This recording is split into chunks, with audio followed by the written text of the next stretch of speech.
Hello there, Twitch. Hello. We might be a little dark in here. Let's see. I'll turn on the light if I can. But thank you for tuning in. My name is Julian, or I go by the handle JManX on Discord and online. This is going to be a different kind of stream than we normally do. I'm going to be streaming a prep for one of our Adventurers League mods. So this is also kind of going to be a Roll20 tutorial on how to set up a mod and how to, go through an Adventurers League mod, how to get the maps prepared, work with getting the tokens and everything all set up, and get it ready to play. You see here, I have what you're seeing right now are just the standard Roll20 background. This is my splash page for my game. Today we're going to be doing a specific mod. It is a CCC mod, which is a convention created content mod, and it is called Ooze Next. Let's see here. Let me see if I can show you what I'm working with here. So this is the mod that I'm going to be preparing today and getting going. So you can kind of I'll show you what I do, how I look for. This is a 2 to 4 hour adventure for tier 2 characters, and it is the second part of a series. So this is going to be filling with spoilers to a degree, as far as you're going to be able to see the maps, the tokens, and going over all of that. So if you plan to play this, if you're a player, or you just don't want to be spoiled, you may want to tune out. But it's sometimes it's usually a lot of fun just to play anyways. You can tune in and watch, and I'll be doing my best to kind of explain what I do and how I do it as we go here. So let's see. I'll add a little bit of light, hopefully, so it's not so dark. I don't know if I need to turn on my whole streaming setup and everything for all the light here. And we'll see. It looks like my audio has frozen, or video feed has frozen. Oh, there it goes. Okay. Video feed is back working. I don't look like an idiot, hopefully. Not too much of one anyways. I'm a professional streamer, as you can tell, so apologies if that is the case. Oh, I see what's going on. Every time I move this to the background, it's going to freeze up. I see. Oh boy. Well then. We'll see how that works. So apologies if my webcam feed here is off. Actually, you know what? It'd probably be easier if I just turn this off. So that way we don't have to worry about it. Okay. So we will. You saw what I look like. You don't need to see me through the whole thing. You can hear. Okay. So let's get into the prepping here. So the first things that I like to do usually when I have a mod is I'm going to generally check. I read through it. That's the very first thing. So I go through. I start with the adventure primer. It's good to get kind of an idea of the background. You're going to want to read that. Check the overview. So this mod is essentially you're going to be.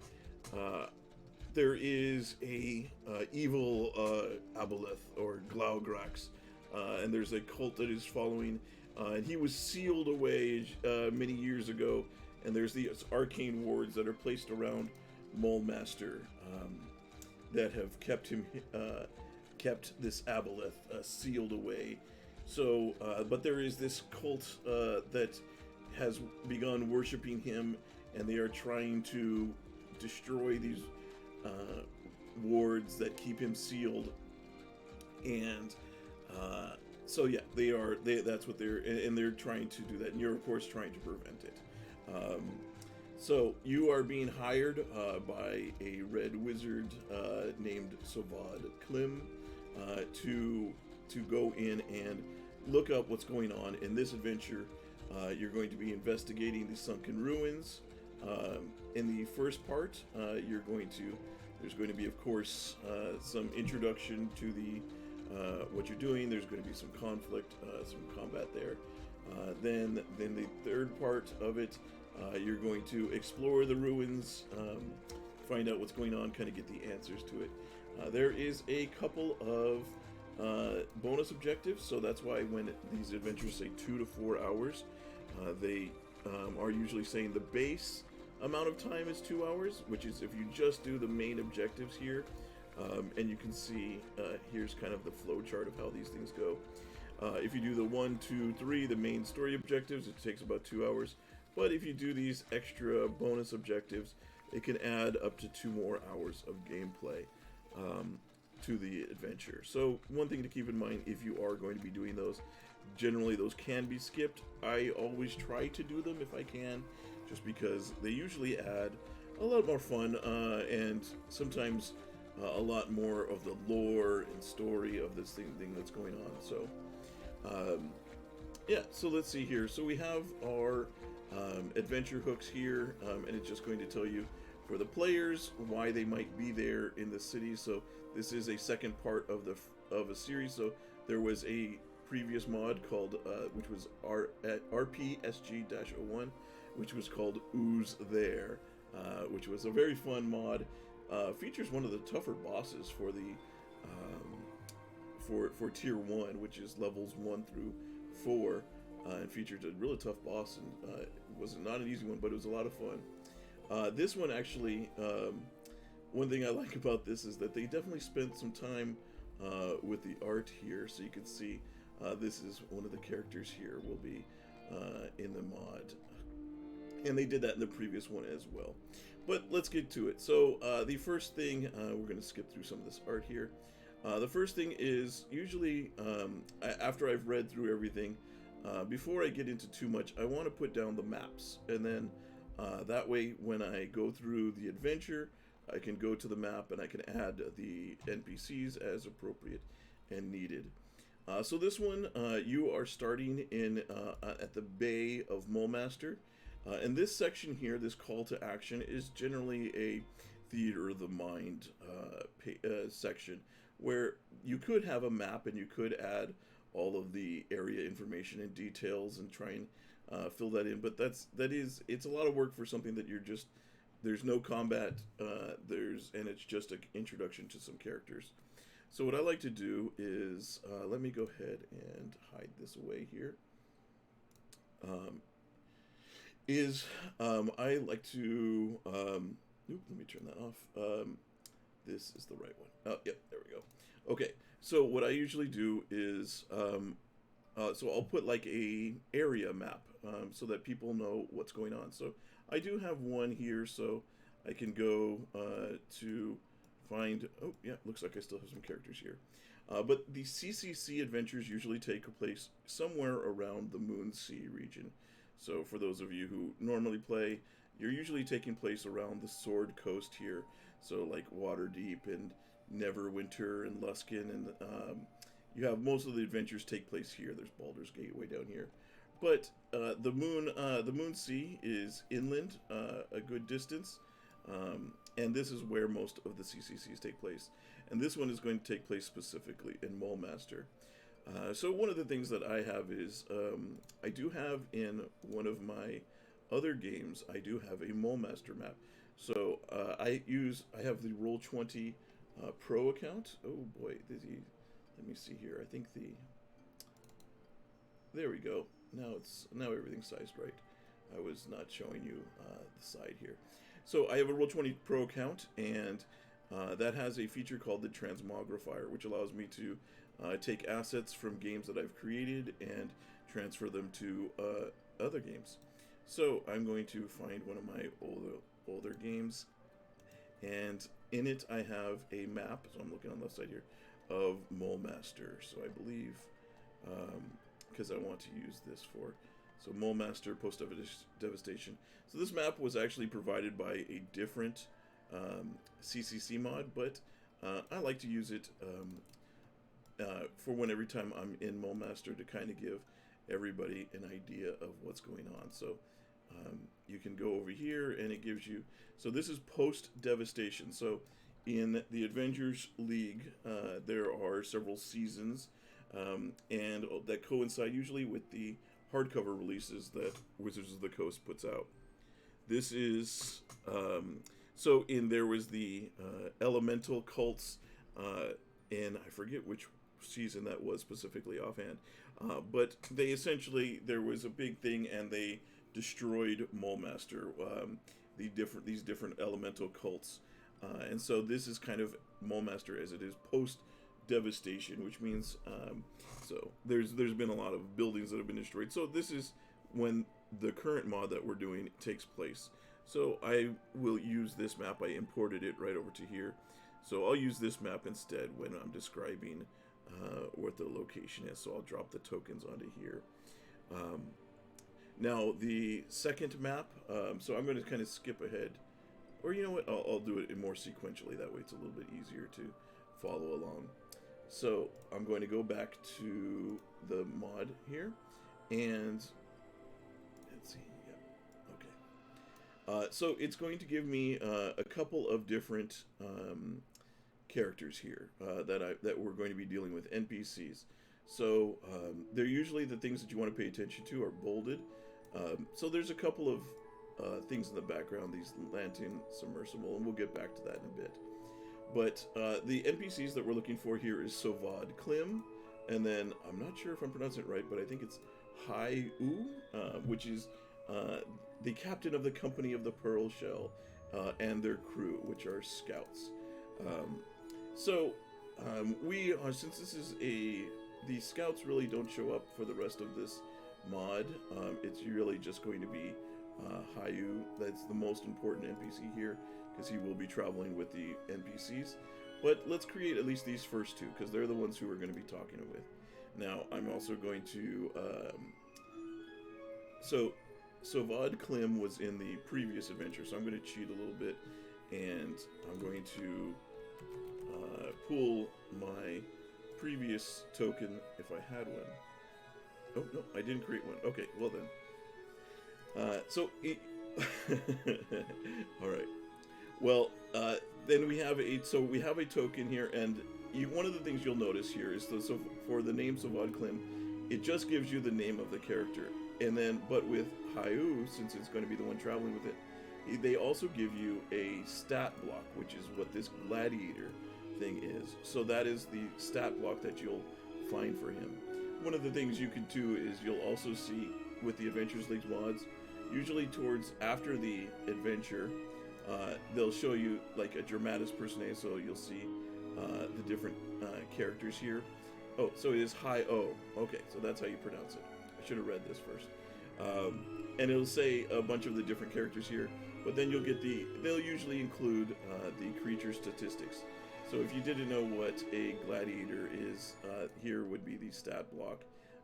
And then it gives you, if there's any modifications, then you'll be adding this to the stat block. So let's see, we have Sovad and we have Hai-O. Now Sovad doesn't have a stat block, so he's just going to be a NPC. But one of the nice things about these mods is that they do include these nice little pictures. So I believe this is supposed to be Sovad, and this is Hai-O, the Triton Gladiator. So we're going to go ahead and use this image and create a couple of NPC tokens images for these guys first. So one of the fun sites that I like to use, and this is pretty much the standard, is a website called Token Stamp. So rolladvantage.com/token stamp. If you do a Google search for Token Stamp, you'll find this page. And what this does is this is a really easy way to create tokens for your characters. Now, so what you do is if you have an image, you just drag it onto the page here to start, and you can see, let me make sure you guys are seeing what I'm doing. Let's see here. Yep, okay. So this is the web page, and so I dragged that image that I had previously extracted, and I'm going to use it to create these NPC tokens. Now,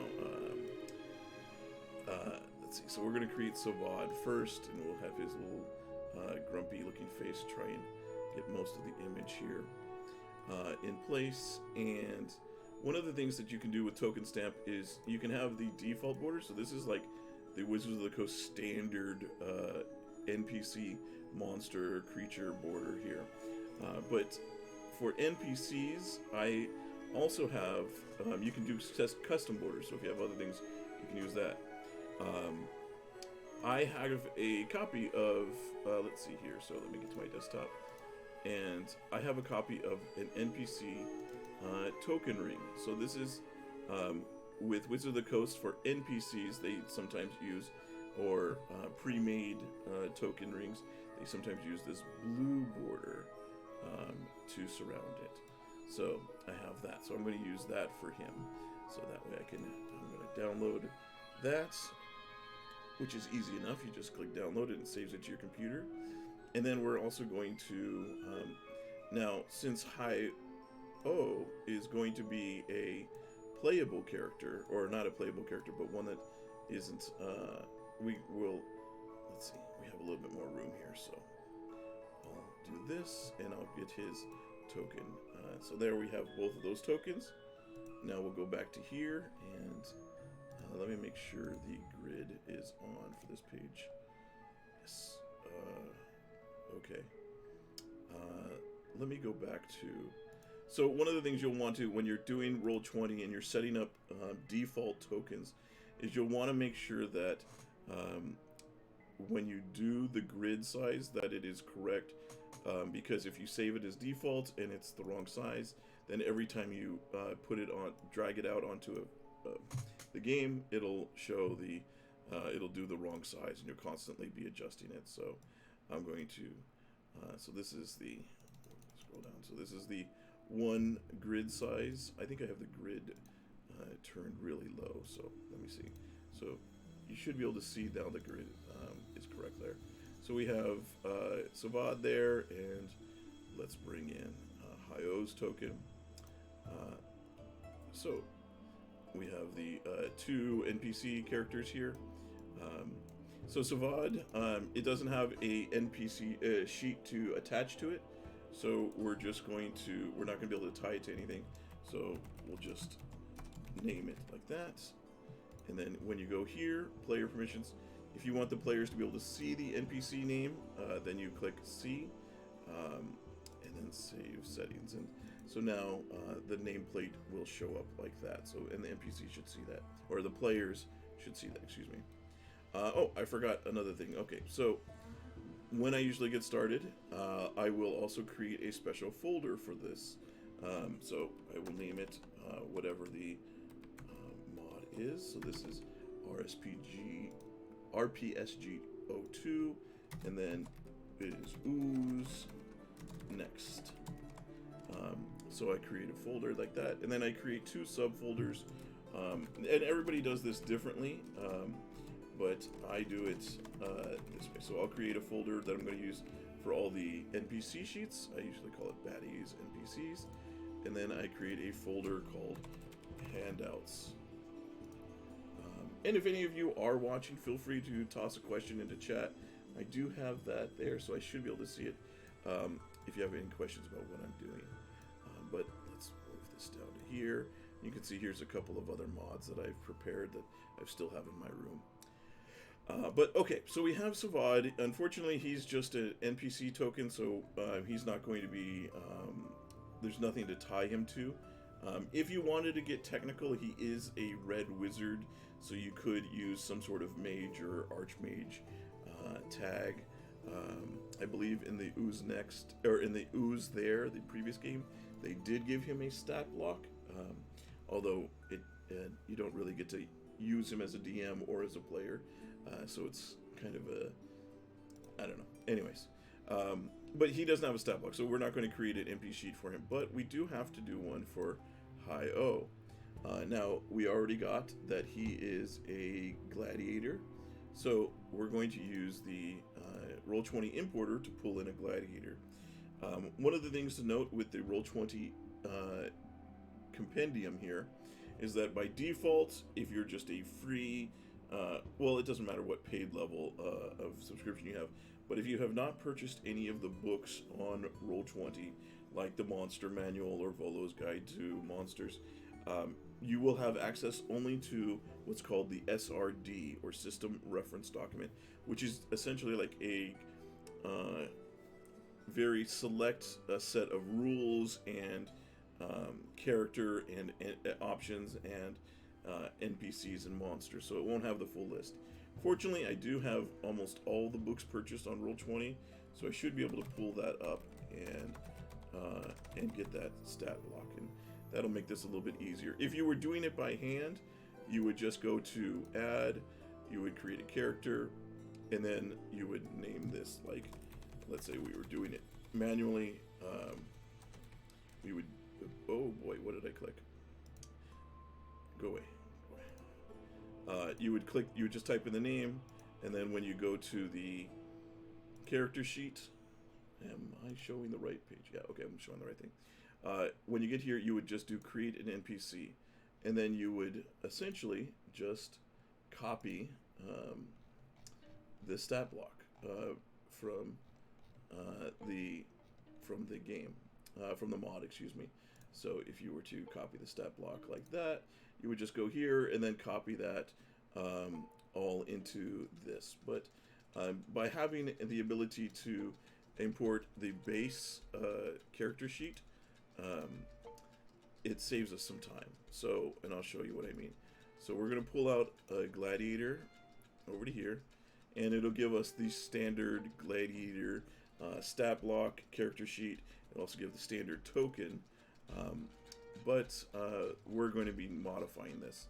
So you'll see when you do that, it shows up here at the top of your list.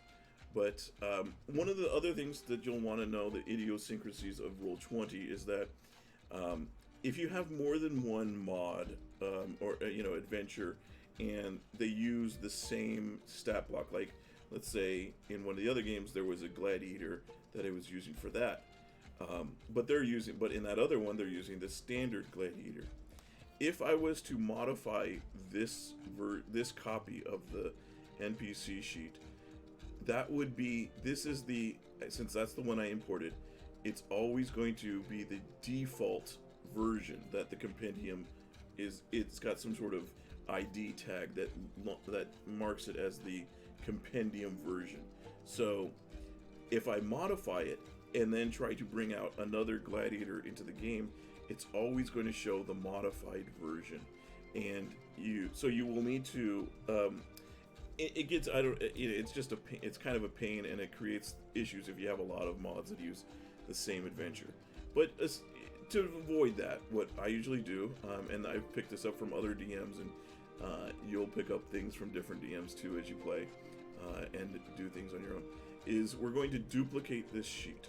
So what this does is this creates a copy of it that has a unique ID that is different from the standard compendium version. So now I can get rid of that one. I'm going to get rid of this, and now we can edit this one however we like, and this will always show as its own unique thing. And if I go to pull out a Gladiator from the compendium, it'll always default back to the original one that it imports into the game, and doesn't interfere with the copy, and the copy doesn't interfere with the base one. So let's get rid of that again, and let's go ahead and start editing this. We're again going to change this to high O, I believe. Let's see. Yeah, that's how it's spelt. And what I do is, to help me with searching, I will always use the mod sheet code, which is what this is, that RPSG-02. That way, if you have a lot of mods and you need to search for it, you're able to do so. So let's see here. We're going to get rid of the default token because we're going to be using our modified version here. And we'll also remove this in just a second. Let's see. What we'll do here is, let me... Okay. So, So what we'll do is, actually, let me go ahead and just replace that now while I'm at it. I don't know why I keep closing this folder. I go back to it. But let's go ahead and we'll drag over and upload the full image that we used from the for Savad and Hio, but it prominently features Hio. So we'll import that so that way we have like kind of a full image of him here. And this is not necessary. This is more probably something your players will never see, but this is for my sake. So we're going to then go to the character sheet, and now we're going to do a thing, and this is, I apologize, I don't have the stream set up to do multiple monitors, but we are going to now copy any differences from this stat sheet to this one on the Roll20. So one of the things that it doesn't say in the stat sheet there, but it says in the mod, is that he is a Triton, and let's see here. So you can see it says that he is a lawful good LG Triton. So on the stat sheet, we're going to put that he's a Triton, if I could spell correctly, and then we'll put lawful good. So we'll change that. Some of this is going to be a little nitpicky if you are actually going to, you might not need to change any of this, but they are, it's nice to have, especially if other DMs are going to be using your prep work. You want to be as complete as possible in case they decide they want to use that information on theirs. So we're checking the stat block here, and everything so far here of these, the main features, all appear to be matching what's on here. So we have the Brave, the Brute, and we have the Parry and the Shield Bash and the Spear attacks and all these other things already added. And that's what's nice is about having the compendium to be able to copy a base stat block from, and then we can just spend time modifying it.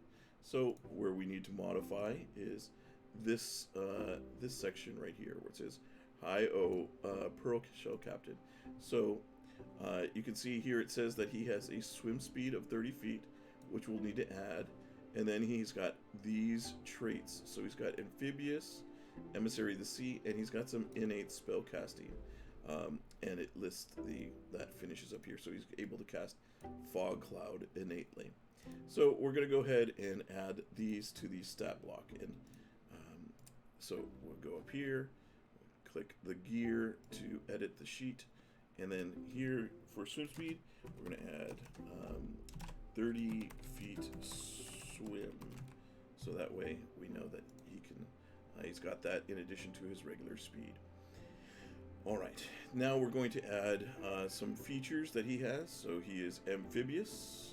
So I'm going to copy and paste some of this stuff, which means that he can breathe air and water, which is handy.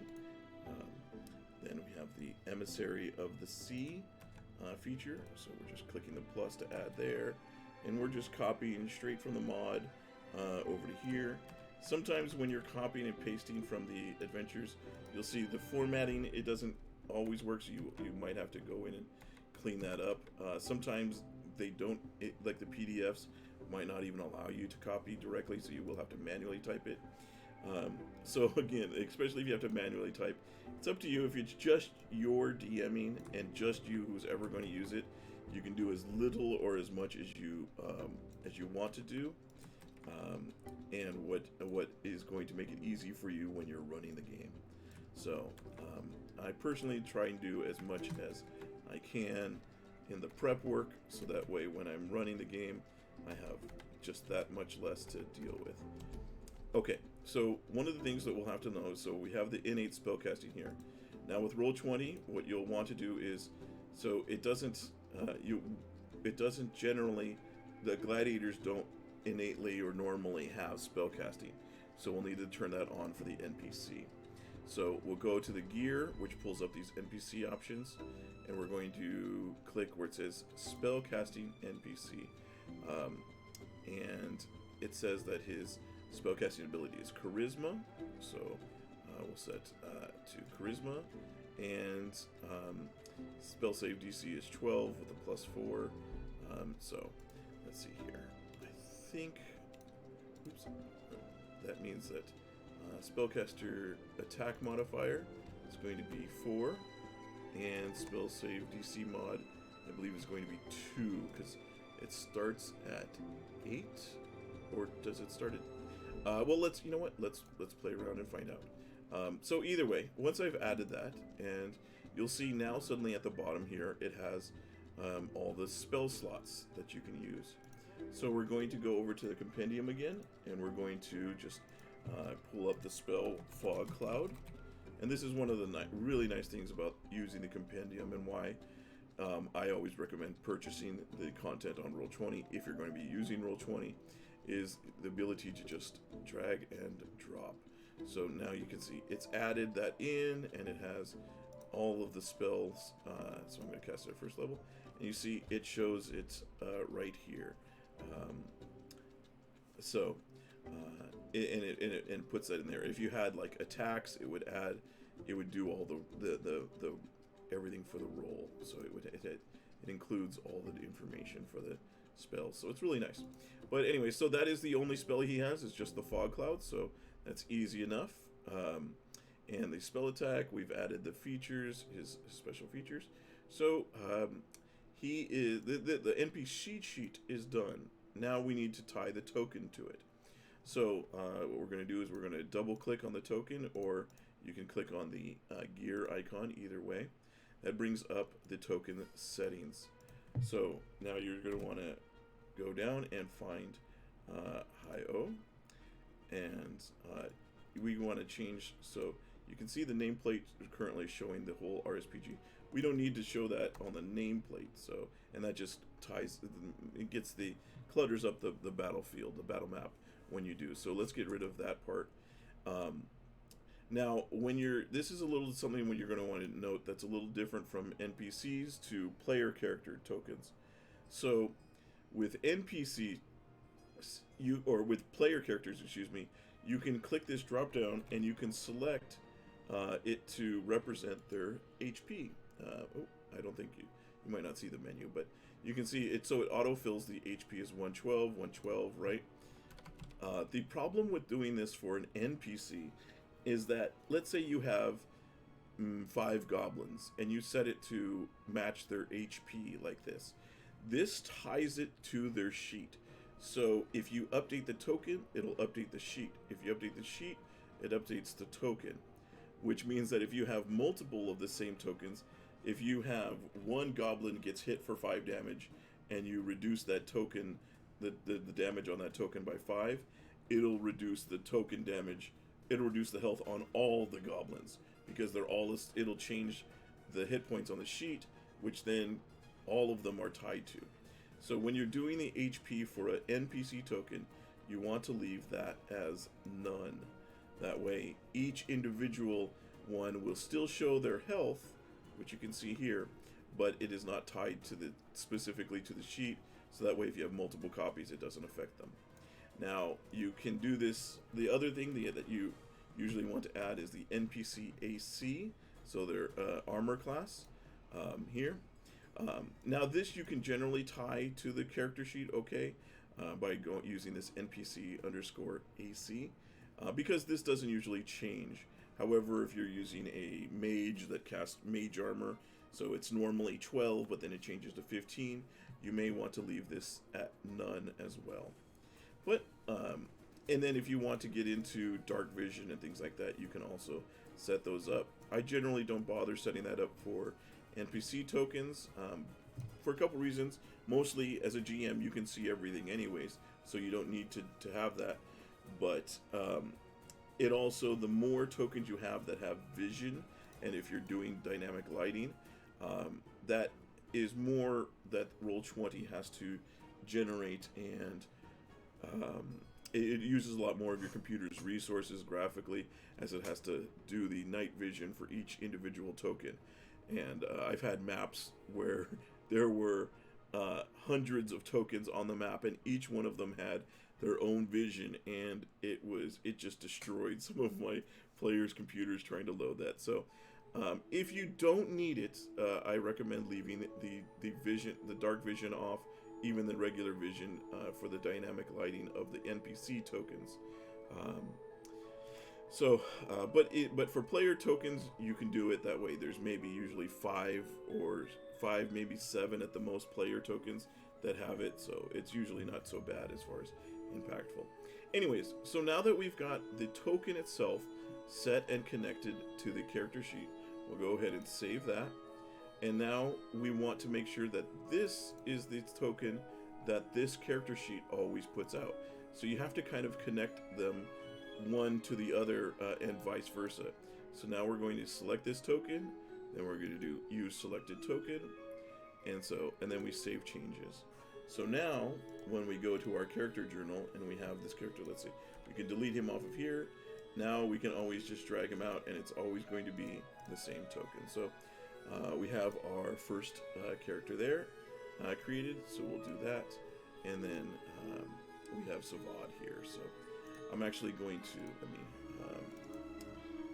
I'm going to also, so with the maps, I'm also going to name those for each of the mods that I'm running. So that way, if there's multiple copies, I know when I'm sorting through them which one is which. So, and then that also means that if I do a change on this one, it won't matter to the other one. So we don't need the post updation there. We'll just do roll master and enter. So now I know that this map is for this one. So we have our first map, and on this adventure here, they're just going to be talking to the players in the harbor here. So if when they have the players come out, I'll bring just a couple of my own little characters here out just as an example. They can just talk. You can have the player tokens here and have them talking to somebody, and it's generally nice if you can to give the players some sort of visual to look at while you're telling them information about an adventure, so that way it's not so boring, and it also helps them kind of just keeps interest, because it's boring if it's just the blank map for too long, or the same map. I think some players can lose a little interest. So I'm going to get rid of my grid lines because I generally don't like seeing them on maps unless I need them. So we have our first one, and here is where you get your quest giver, which is Savad. You meet your pal here, who's going to be he's going to be your guide that takes you to these sunken ruins that they want you to your quest giver wants you to go searching for. So let me turn this on. All right, so let's go ahead and move. So now one of the things, if you remember this, let me see here. I'm gonna go back to the show you guys the mod again.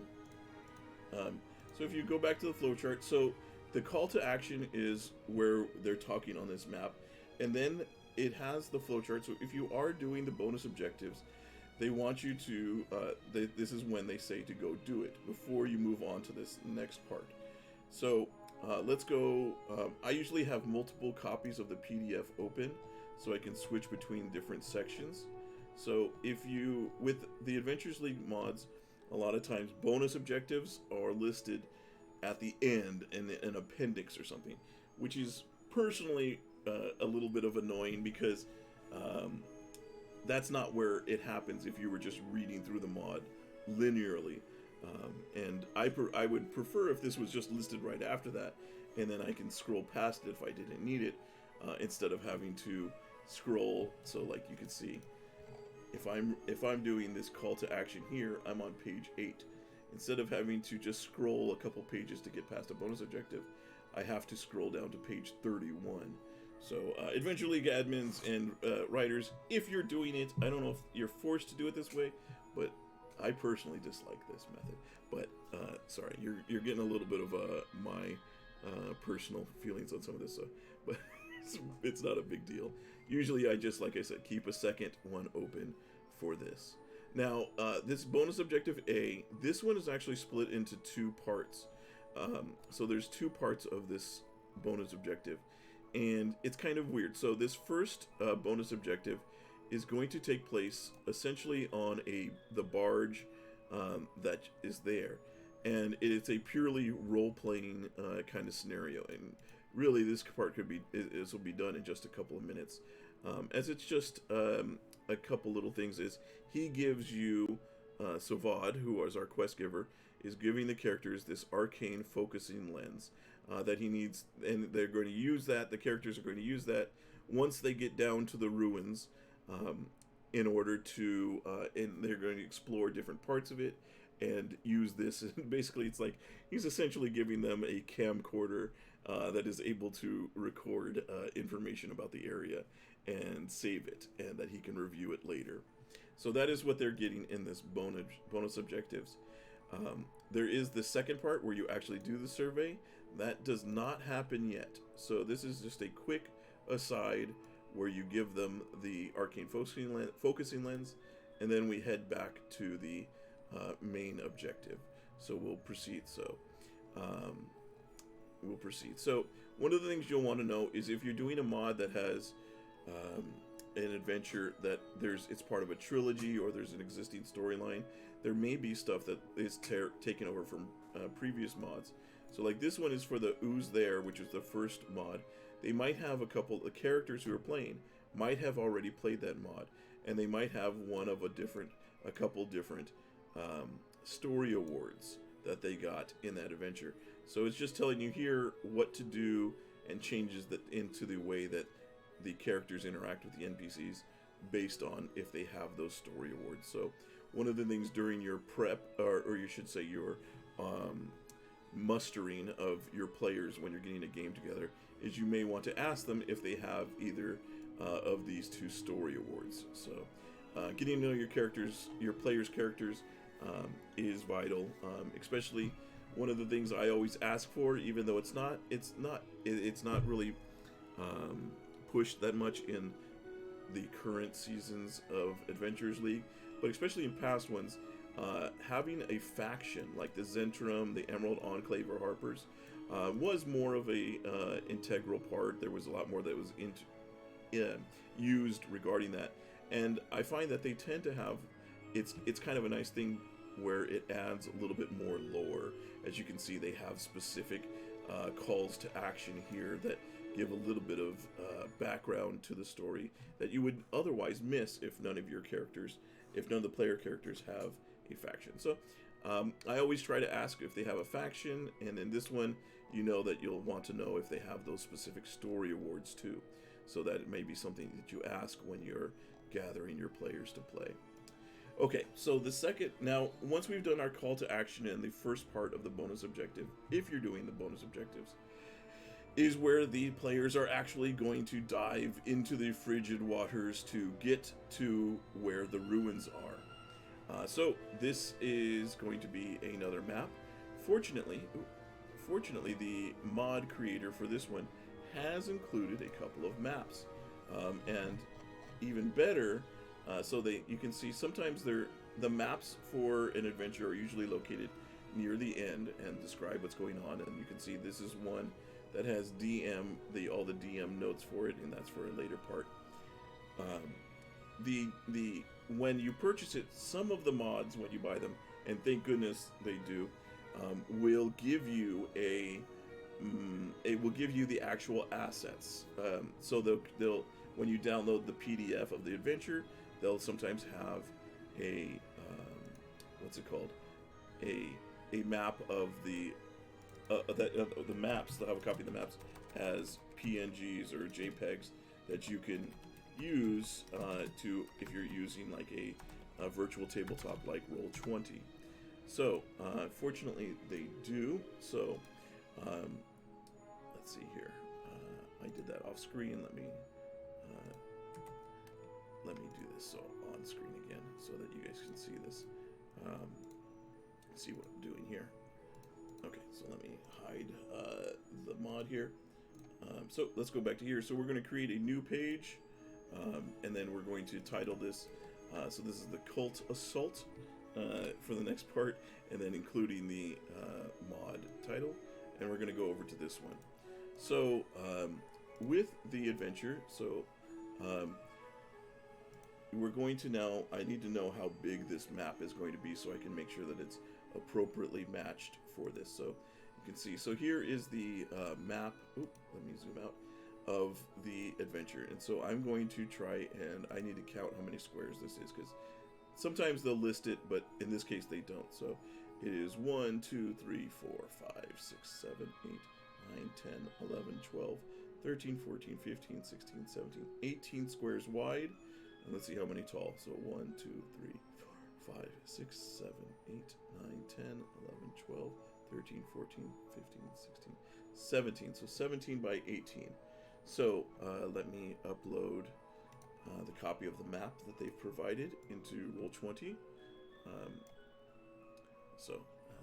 We can go back to this. So I'm uploading this.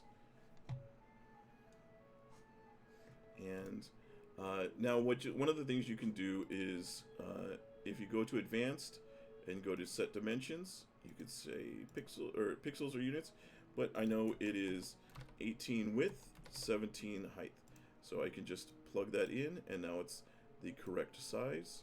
Oh, I uploaded it to the objects page, so let me send it to the map layer and switch back over to there so I can edit it. You can usually tell if by default Roll20 is going to have these grid lines. If you upload a map and you don't see these grid lines over your image, you may be on the wrong layer. Once they're on the map layer, you'll see them, unless you have that turned off by default, but I don't. So now we're going to change the page width to match, so it's 18 width, 17 height, and then we'll click save, and there we go. Now we have the map is in there on the correct sizes. And now we'll do a couple of things if we want here. So one of the things as far as dynamic lighting goes is you'll want to check the mod. A lot of times on the mod they will tell you specifically what the lighting is. So in this case, after the first 30 feet, and that is speaking vertically, so as they go down into the water below 30 feet, the waters are completely dark. Since we're playing a top-down virtual tabletop here, that's not really going to be able to be represented. So we're not going to bother with the dynamic lighting because dynamic lighting works on the 2D scale, not the 3-dimensional vertical. So we won't be able to really simulate that. We're just going to have to tell players that that's the case. So like I said, I like to get rid of the grid lines so they don't show up as much. So it looks more, it doesn't break the, what is it called, verisimilitude of the, I could never pronounce that word correctly, of the mod. But you can also do audio. So when you move the player bookmark here to this page, it will automatically start playing whatever sound effect you play here. So this is taking place in water, so I have a track called Open Ocean. So these, you'll see, so it's by Tabletop Audio. One of the nice things is that when you're managing your audio, they have, Roll20 gives you these different access to sounds like Tabletop Audio, Battle Bards, and Compotech. And these are great royalty-free audio. So if you're using these, you can feel free to, you don't have to worry about getting copyright strikes on your stream, or if you have a VOD of it on YouTube. These are all royalty-free for you to use in your games. So you can just search for, they have hundreds of different sounds here that you can use. Just type in what you're looking for. You can also upload your own, so I've uploaded quite a bit of my own music, but we'll not get into that. That's a different thing. And then you can create playlists and everything like that. As you can see, I have all my different playlists here that I have. So I'll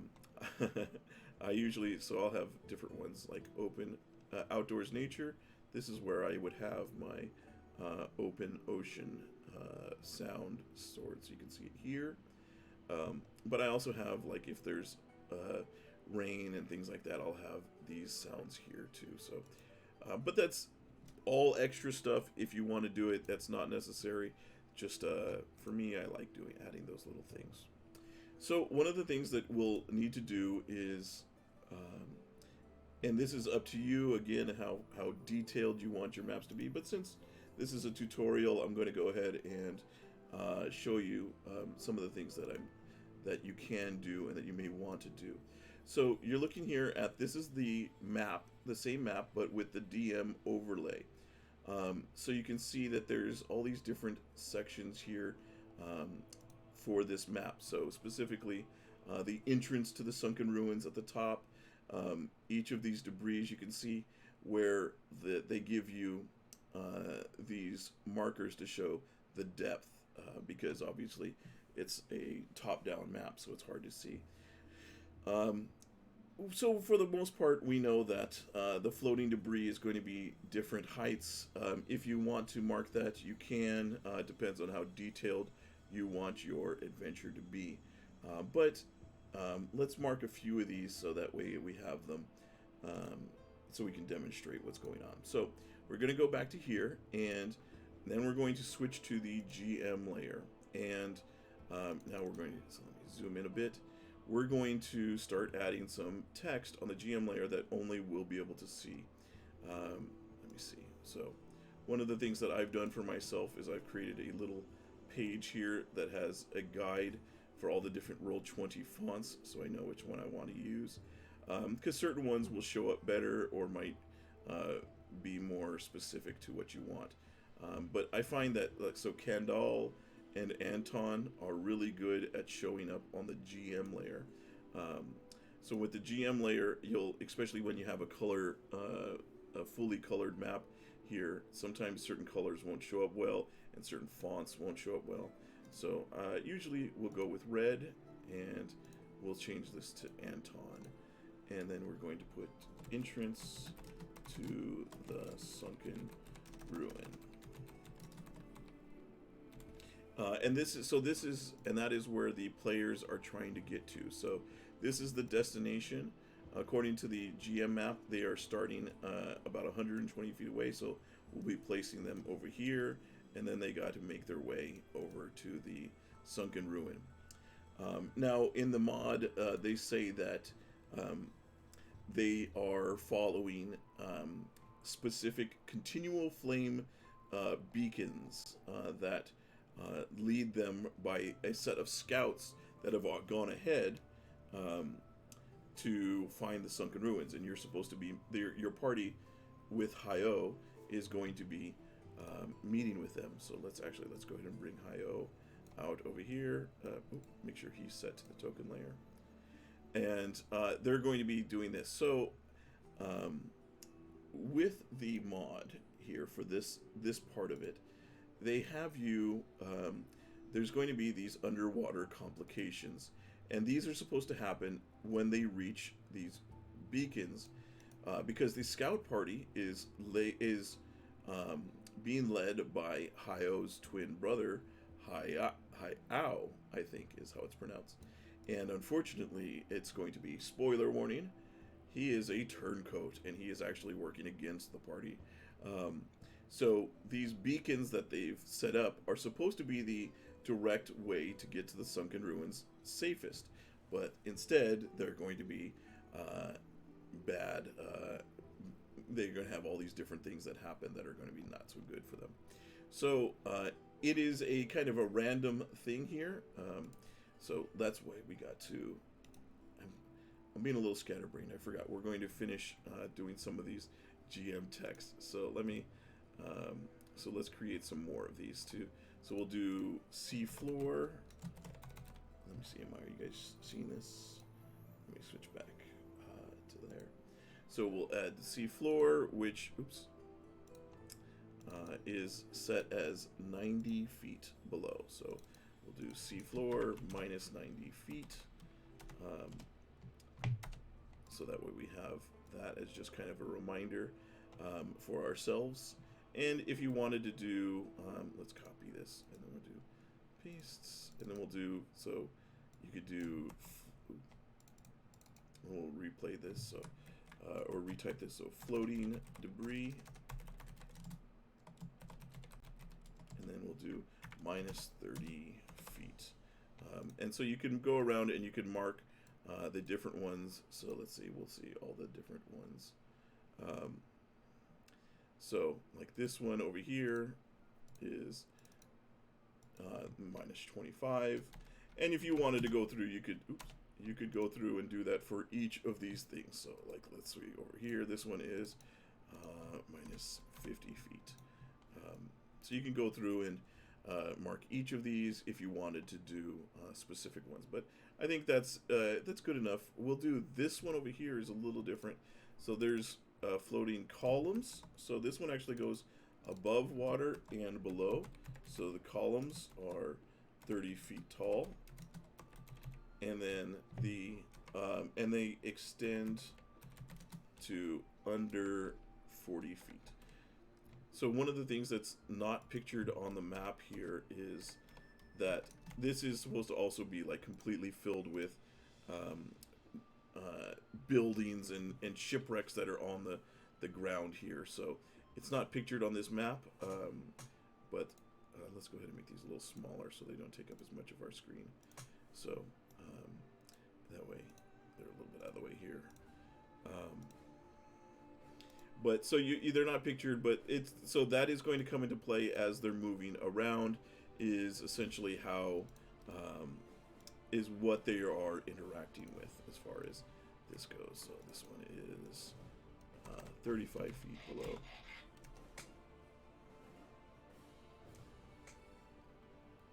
Okay, so and then these are rock formations that go out of the water, but we're not going to be dealing with that because for the most part, the players, I believe, are supposed to be swimming. They're supposed to be underwater as they're navigating through the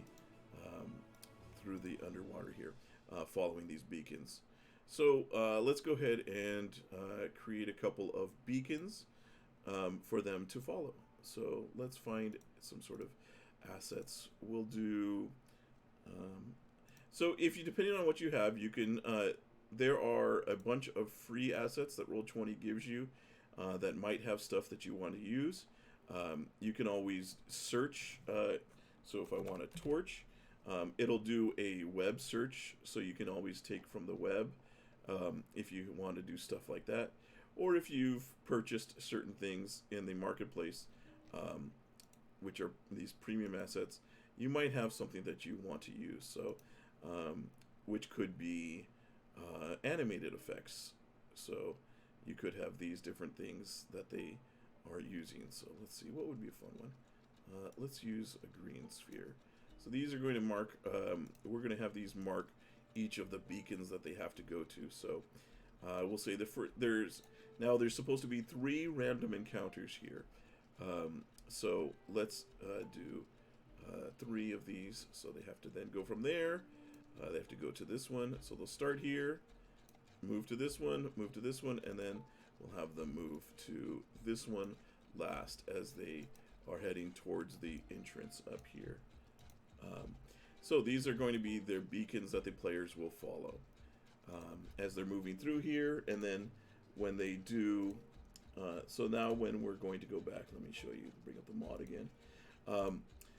So when you're doing these underwater complications, you can either roll a d8 3 times and re-roll duplicates and then have those, or you could just pick which ones that you want.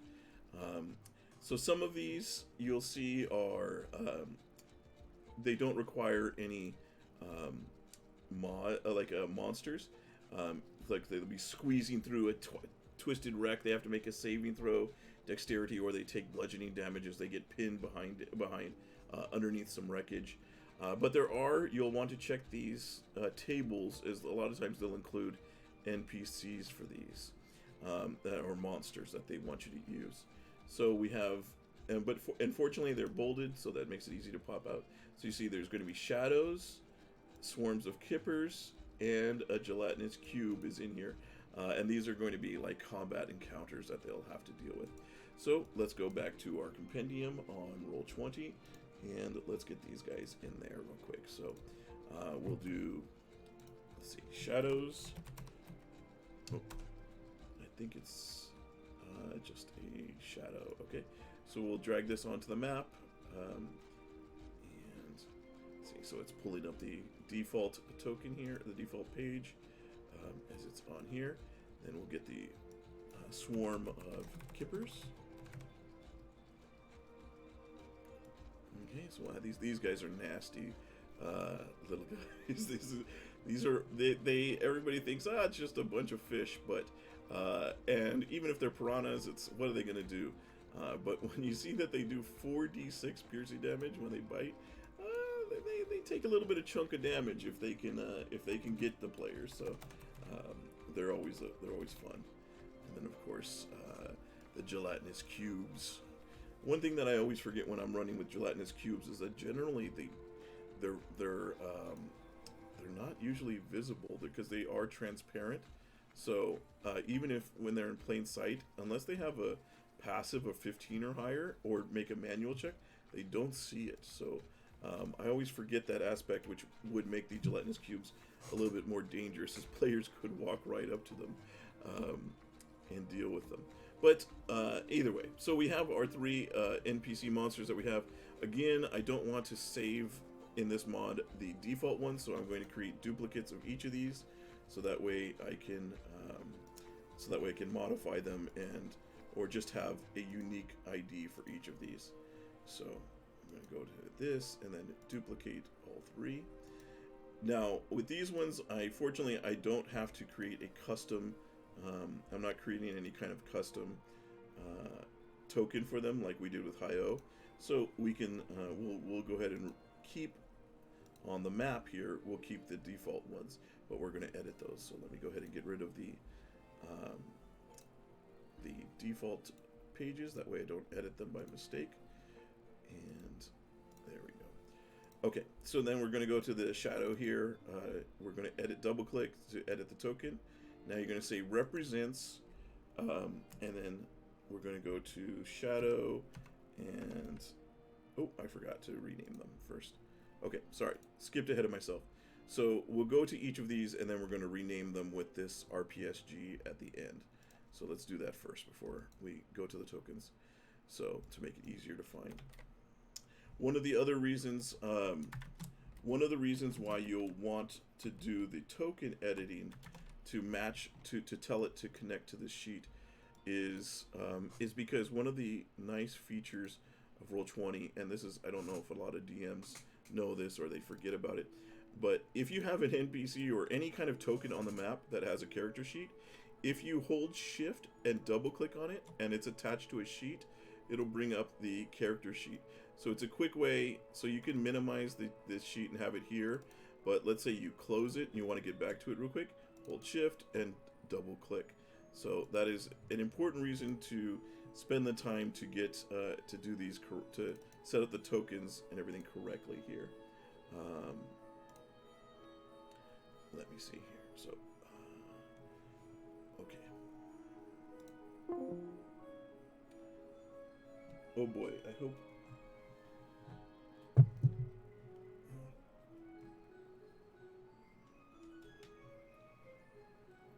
Okay, let's see here. All right, sorry, I thought I was doing something wrong there with, I was in a Discord call with myself to try and do the video chat, but since we're not doing that right now, I can go ahead and exit out of that. And I had a freak out moment thinking, I was like, oh boy, I hope I didn't screw up the audio. But it looks like we're good. So if I'm doing anything wrong, please chat, let me know. So again, we'll go through and update each of these so we have the copy. And if you guys are watching this is going to go up on our YouTube channel. It's hopefully a useful tutorial or guide for DMs. If I can figure out how to do the chapters on Roll20, that would be really cool too. Okay, so let's go ahead and edit these tokens. So we'll start with gelatinous cube.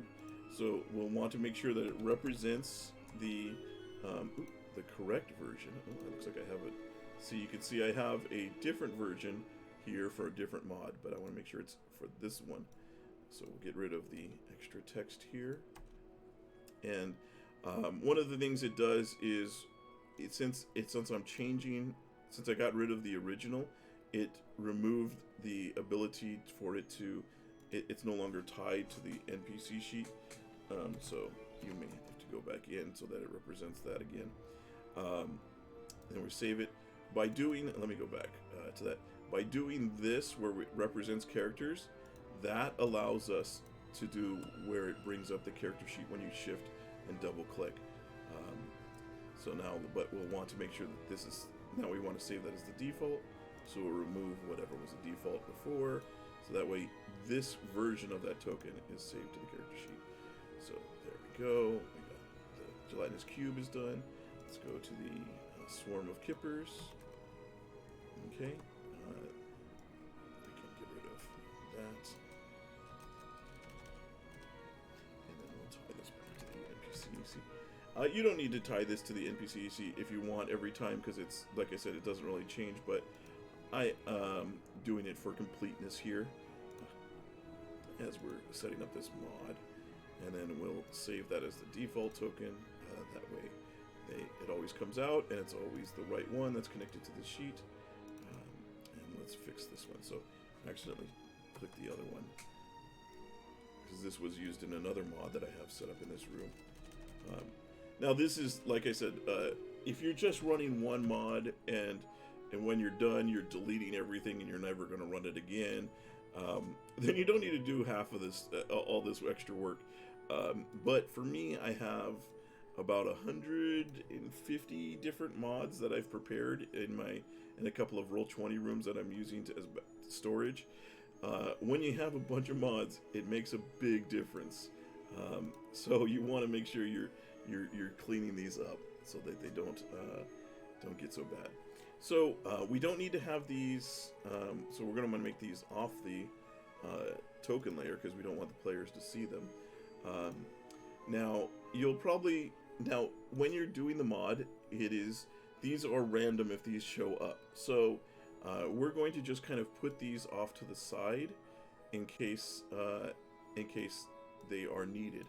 Now for the shadows, it's going to say that if you roll that one, it's going to need a shadow for every player. So let's go ahead and bring out up to 7 of these shadows, because with Adventurers League, generally the maximum that your amount of players you're going to have is 7. I think a minimum of 3 usually, although I think in recent seasons they may have removed the player requirement, as that allows for DMs to run solo games, or I should say one-on-one games with players, which is a fun thing that I know some of our players and DMs have done with their games. So let me move these guys up here. So one of the things too is, so you can put these in the order, like some DMs might load these in the order that they are that you encounter them, but you can also do them alphabetically. If you don't do it right alphabetically, you can always click on the folder name, right click on it, and then do sort A to Z, and it'll automatically put those in order. So you can see it move the G before H. So if you're not too sure, that's a little trick there to help speed things up. Let's see, the swarm of kippers, there should be 3 of them if that one is encountered. So let's add a 3rd one, 2nd and 3rd here. So alright, so now we have, for this map, we have our random encounters that can happen. Let me move these actually a little bit away from my text here so I don't actually accidentally select that if I pull it up. And let's go back to the mod. So, because we're going to use this for another feature. So one of the things that you'll want to do is, if they are using this submersible, that is another thing to kind of do, to keep in mind when you're doing this. They do have the information for the submersible on how it works, its stats as far as how it works, and all these different things. So you can, if you're giving this to the players, we'll probably include this as a handout later, and I'll go through and do handouts a little bit later. This is just to kind of so that they know how they're able to work it. Now, for the rest of the party, they'll probably have figured out some sort of way to swim underwater. I think they even say that Savad will cast water breathing on the characters so they can breathe underwater. But they might still have trouble swimming. One of the things you're going to want to remember is underwater combat rules, and movement is always at half speed. It's considered difficult terrain. Anyways, okay, so we've got this part set. So we have the troubled waters where they are diving to get there, and this is another cool little art. So this is supposed to be Hayo leading you to the location. So what? And it will be. I'll be including these as handouts to give to show the players, because they included this art. I might as well share it with the players. Plus, it kind of gives them an idea of what's going on. Give them kind of a visual too. So, as the players get towards the entrance to the sunken ruin here, you guys are going to be. This is where the cult assault. They are going to be ambushed by the cult of this creature that they're trying to get out. So, I won't go into all the details here, but this is going to be. It's supposed to be a pitch dark area, so you'll want to make sure that the players know that it is dark, so if they don't have dark vision, they won't be able to see during this fight. So they'll want to provide their own light, but the players will probably yell at you and tell you that they have dark vision far before you get to that point. The NPCs are going to be hidden, so keep note of that. So when you're having it sprung upon them.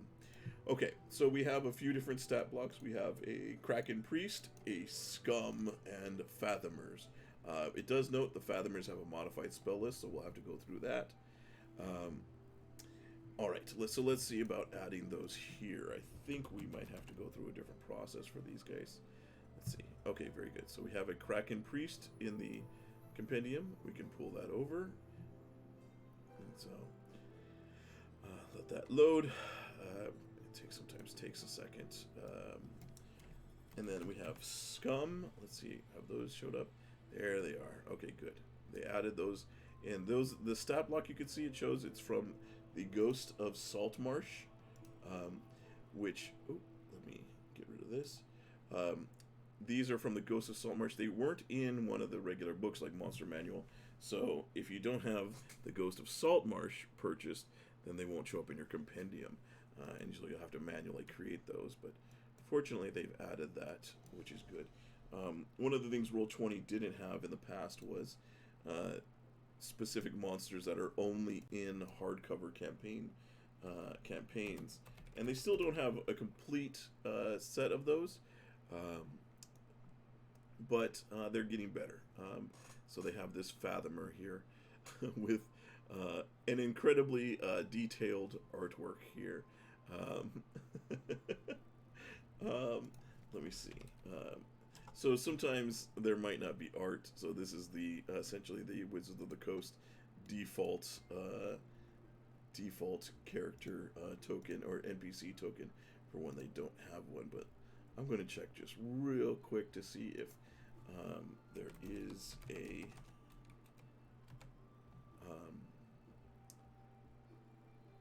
if there is. So let's see if there is anywhere a artwork for it. Yeah, I do see. So this is, where is this from? From the Princes of the Apocalypse. There is a version of that. So let me go to, I have a Prince of the Apocalypse game, and see if I can pull one from them there. Hey, Silver Tabby, I'm going to see if your game has one. We're going for a Fathomer. So I'm going to copy in a copy from there to see if that version has a token, and it does. So let's get rid of this gross version that doesn't have it, and let's use the version that does have a token image. I always like using the one that does have the images if I can. And this lovely fellow here. Okay, so all right, so now we'll do the same thing again, where we're going to be creating copies of these guys and doing that whole thing again. So let me do that real quick, and apologies for this is part where it's if I was editing this video, I would probably fast forward through this part, but I don't know if I'll get around to that. So if you're watching this video, you can skip ahead a minute or two as I do this if you don't want to see it, because I'm probably not going to spend the time to edit this any further than what's here. So it's probably going to go pretty much straight up as it is. So we'll create a duplicate there of all 3 of these. Then we can go ahead and get rid of the original, so that we don't have any confusion later. Okay, and then let's go ahead and edit these. So rpsg-2. You know what? Let me copy that, so I don't have to type this every time. I'll leave that in the clipboard, and then do that. And then while we're here, we'll go ahead and remove the default token since we're going to be changing it to the new one. Just save myself a step later. Go to the Fathomer. So thank you for, I see there's a few of you that are watching. Thank you for tuning in. Hopefully this is somewhat informative and helpful. Or any of you who are watching this on video on demand.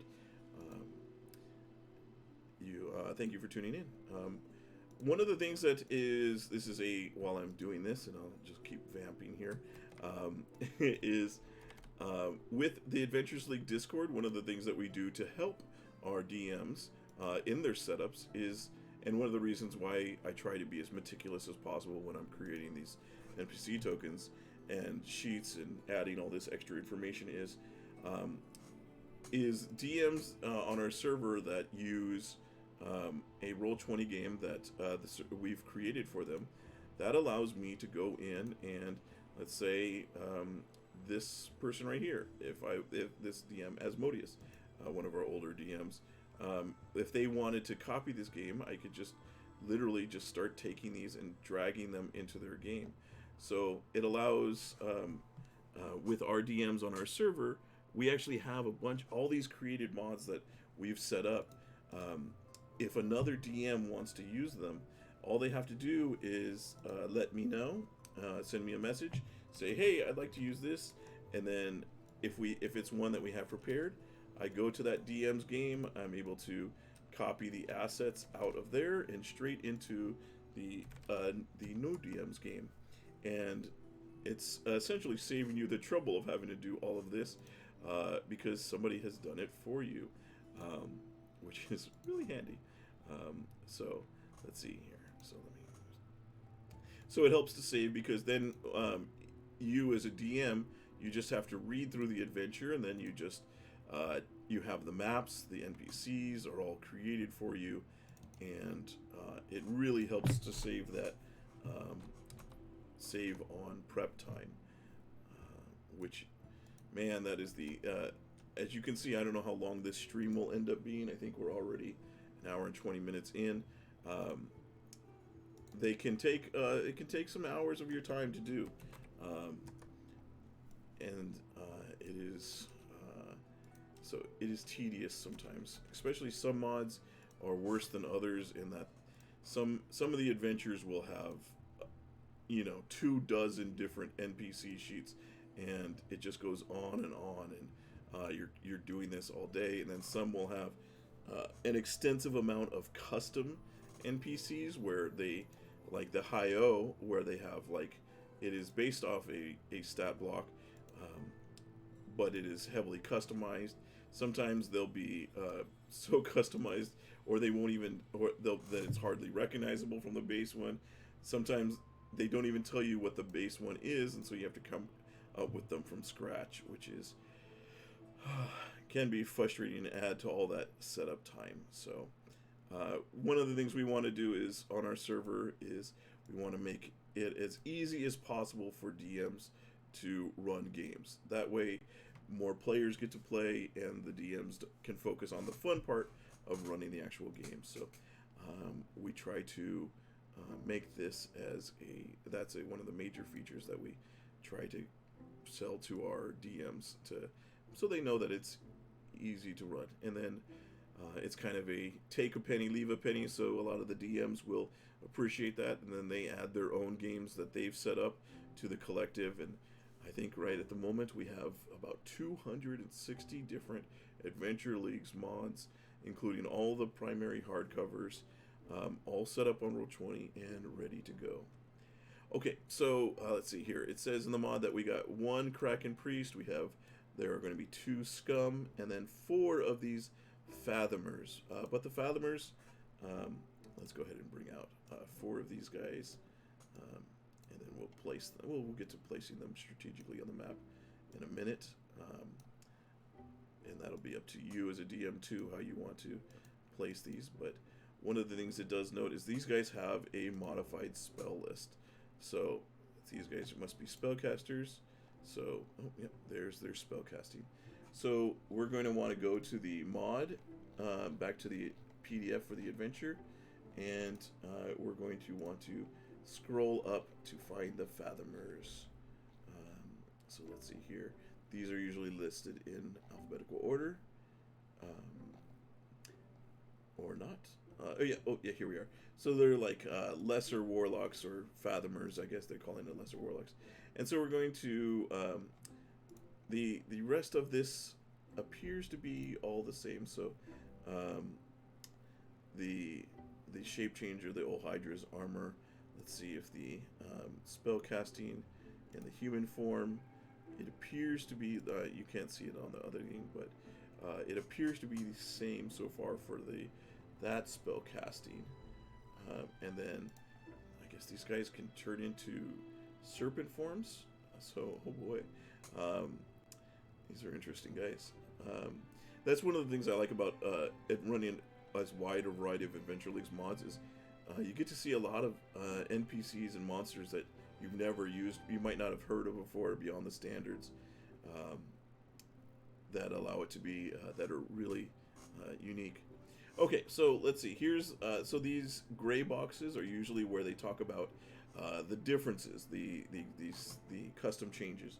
So in this one that it's changed for the shape changer feat here, the serpent form is composed of ooze rather than water. This change is purely cosmetic and adds no mechanical benefit. So we will go back real quick on the stat block, and we're going to click edit this on the shape changer block and look for anywhere where it says that it's composed of water. We're going to change it to composed of ooze. Let's see here. While in this form, it is blah blah blah blah. Water can pass through the space. Okay, so it just seems that is the only change that we need to make for that. So that's simple enough.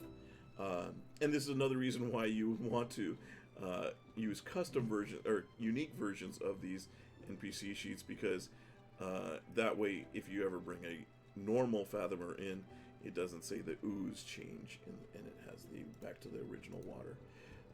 So instead of for the old Hydra's armor, instead of elemental water, it is drawing the power from Glaugrax, weaving slime into a shell that serves as mage armor.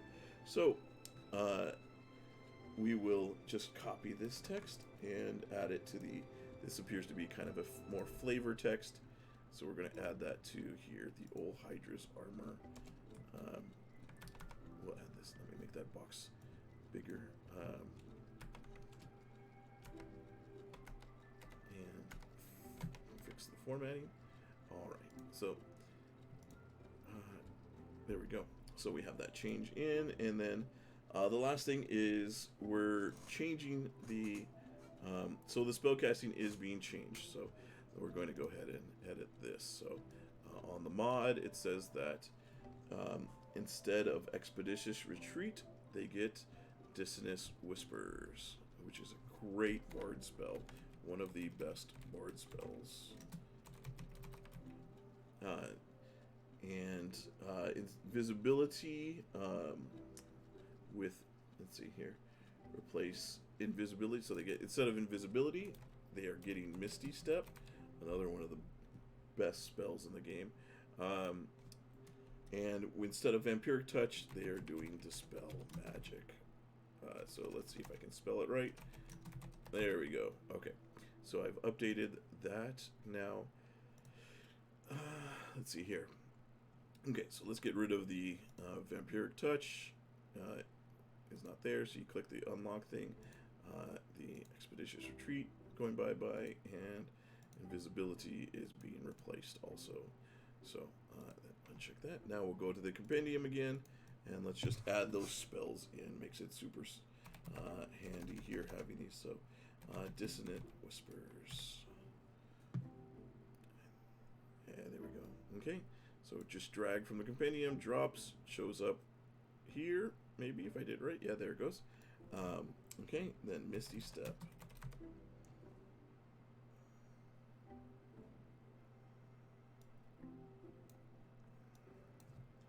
And then last is Dispel Magic.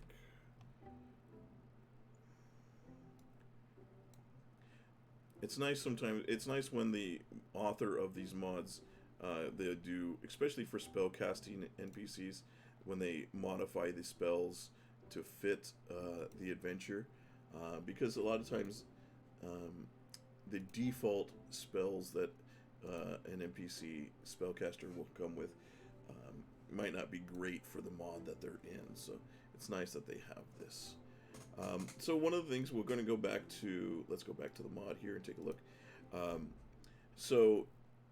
We have, that's the standard, is the one Aberrant Priest, which is the Kraken Priest, Scum, and then the Coven's Lesser Warlocks, which are Fathomers. So we have those on the map already. One thing you'll want to note for a lot of the Adventurers League, they will also have these Adjusting the Scene. These are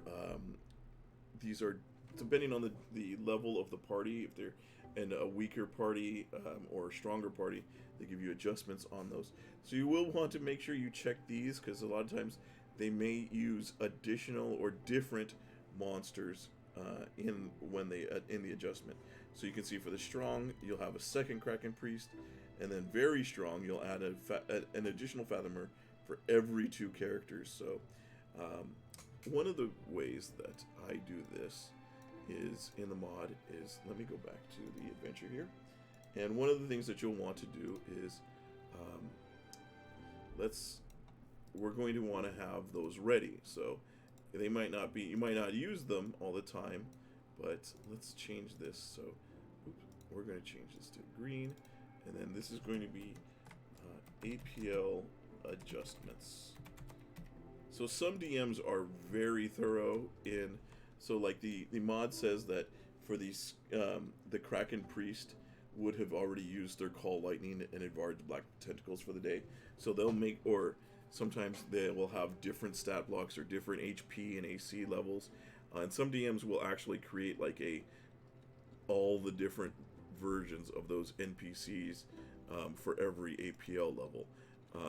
I generally don't go to that level of detail when I'm creating it. I'll just manually adjust on the fly if I need to when I'm running the mod. But in this situation, it's just a matter of less or more of a single of the creatures. So it says for a strong party, we'd add a Kraken Priest. So we'll have one of the extra tokens there. And for the Fathomer, it says for very strong, we're adding a Fathomer for every 2 characters in the party. So if there's up to 7, that means we can have up to 3 more of these Fathomers. So let's add 3 more of these guys here for the APL adjustments. And let's move this over kind of to the corner out of the way if there's combat. So this mod is, this map is a little crowded here. It's not the biggest map for all of this to take place on, but it should be fine to make it work. Just delete the old tokens as you are done with them. So I'm going to, let me place a couple of these guys more strategically around the map, as they will. They're supposed to be hidden, and so when we get to that, they will hopefully have the players show up and put them somewhere in the middle here, so that way they are surrounded, which gives usually a little bit better combat tactics and things for both you and the players to play around with. And also, you don't want to have your NPCs all clumped up, because especially at tier 2, they have spells like Fireball or Lightning Bolt that could, you don't want them to be just wiped out altogether with an area of an effect spell. So, let's see. Okay, so we have this encounter, and then let's see what's next. So, after this, they are going to proceed to part 2, which is they head down to the actual ruins. And okay, so that means that we're now going to another map. So let's go ahead and create a new map, and we'll just title this Sunken Ruins, and then RPSG-02, and we'll go to here. And again, fortunately, the creator of this, the author, does have maps for these. So, and this is going to be the DM version here.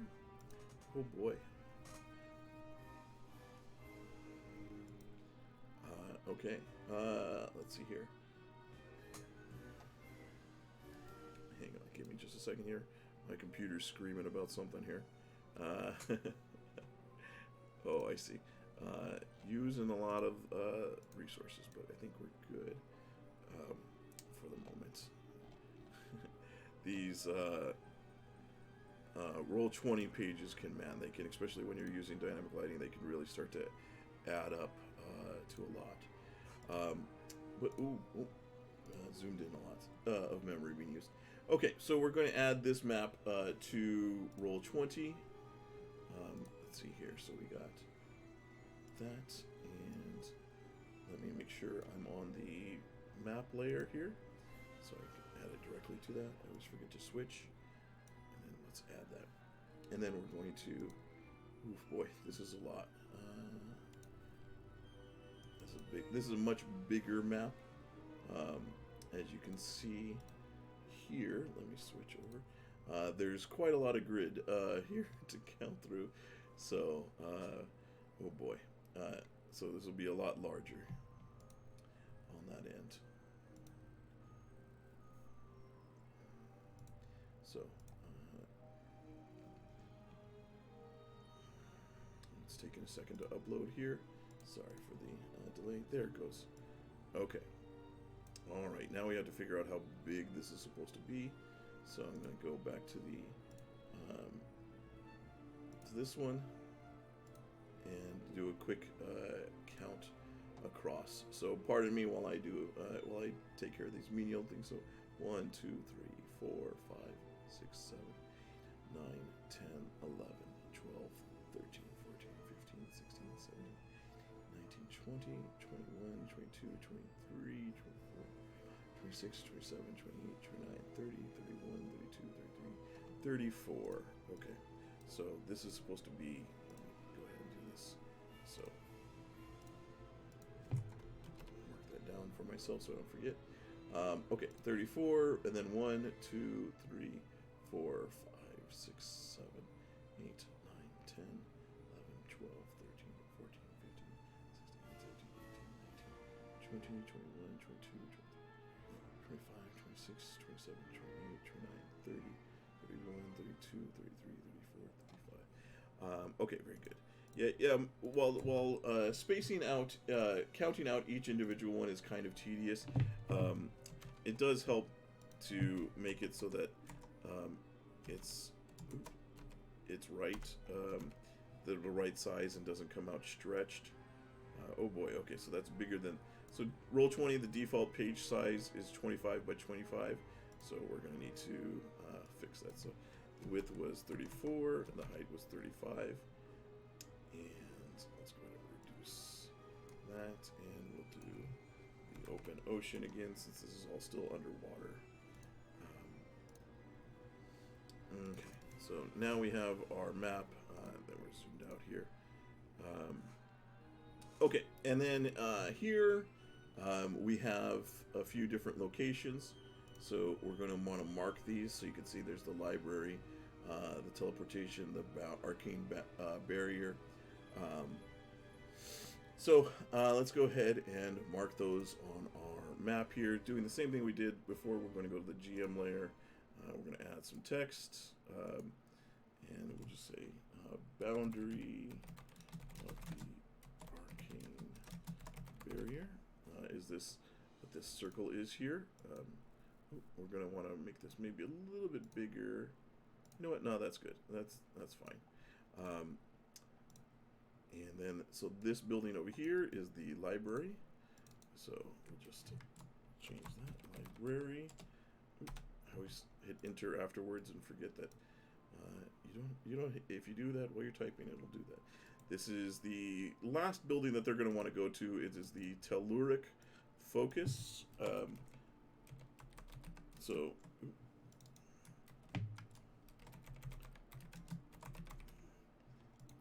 Okay, so they want to go to here last. So this is possibly, since this is the last location they're going to want to go to, that's probably why the bonus objective, the second part of the first one, is to have them explore the different outer areas. So it's probably purposely trying to get them to go make sure that they go check these areas to kind of just making sure that thematically they go to this place last. Let's see. So this is each of these. This is the Golem Studio. All right. And okay. So yeah, in the bonus objective B, what they're supposed to be doing here on this one is they're going to use that arcane focusing lens. So they're going to do that on the boundary, the perimeter wards, and then they're going to do it for the library, teleportation array, golem student, and then finally when they get to the telluric focus here. Oh boy. So let's go back to the mod as we find out what's going on here. So it tells you about the different things that's going on. What's interesting with this, so this mod, you're going to want to pay attention to things. So essentially the arcane barrier here is saying that when they move past the barrier, the water becomes crystal clear and they can move and breathe freely as if they were on land. So essentially they'll transition from outside of the barrier, swimming, to inside, being able to walk on land. But this can change as the creature that controls this place can change it. So make sure that you're, again, aware of underwater combat rules, suffocating rules for that. There's also a barrier called dimensional fetters. So this is actually that prevents certain types of creatures from being able to enter. It also blocks teleportation, certain types of teleportation effects. So it's one thing to consider when you're running that. Make sure you're checking these things here. The disrupting pulse. If your players have a familiar or certain things that they've brought with them, once they touch this barrier, they're going to take a ton of damage with no save. So now, if you read ahead, it says that as long as they should be, some of these wards are turned off, so that they should be able to bring them. But if you're a evil DM that likes to take familiar head counts in killing and taking care of those, or want to make it more difficult for the players, you can leave that barrier up so that they have to keep their mounts and things outside of it.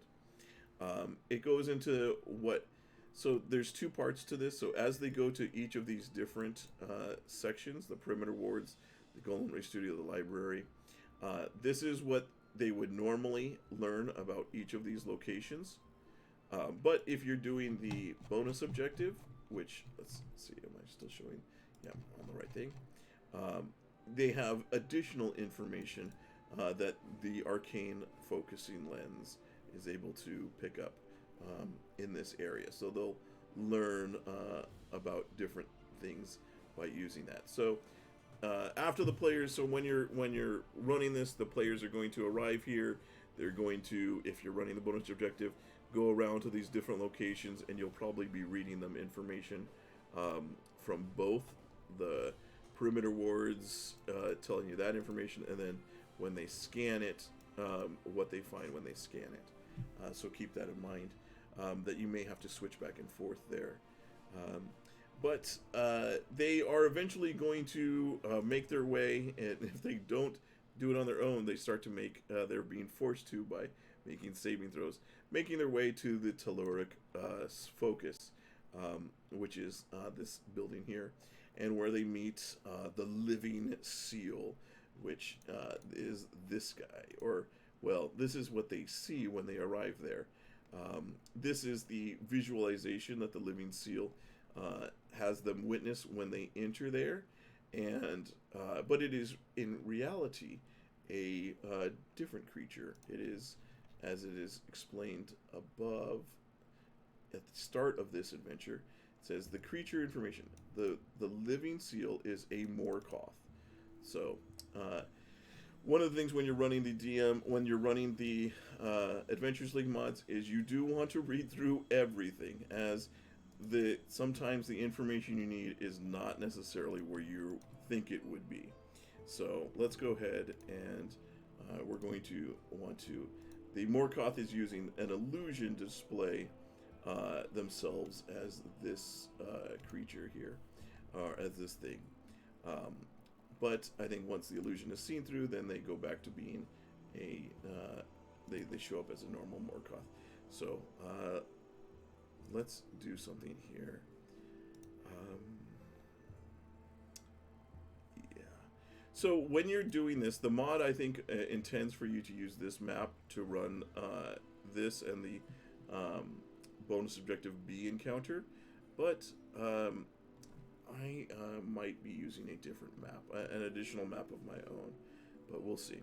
So let's do a couple of things here first. Let's add a Morkoth, which is going to be our the living seal here. These are a really fun monster to have and to throw at your players, because they have a lot of really cool abilities, and they have some high level spells that they can toss at players. So these things can be real tough bad guys, but they have my favorite thing is their reaction, where they have the spell reflection, which essentially is if they succeed on a saving throw against a spell, or if a spell attack misses the Morkoth, it can use its reaction to choose any other creature within 120 feet, including the caster, and have the spell then take place on them. So it's so good when your players want to throw a banishment or a polymorph or a fireball at your Morkoth, and it makes the save, and then you can be like, you know what? I want this guy to disappear, or that's going to take place one of your party members, or right back at the person who cast it. So that's a lot of fun.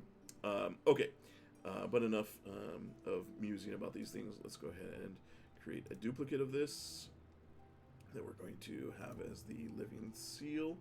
So get rid of this. Let me see here. Let me delete this. I think what's happening is with certain browsers, and depending on your computer, if you have Roll20 up a lot for a while, it starts to use up a lot of your memory, and it slows down. Some browsers have different quirks that they do, so I think I might try and exit out of the game real quick and refresh, and then load back in, so that it helps to kind of clear the memory and get us running back a little bit faster here. So let me see here. So before I do that, let me finish with this guy. So we're not going to call him the Morkoth. We're going to call him what the mod calls him, so that it's a little clearer. He is the living seal, and then we'll put Morkoth in parentheses. Okay. And what? Let me see. So let me reload real quick. I'm going to leave you on. Let's see.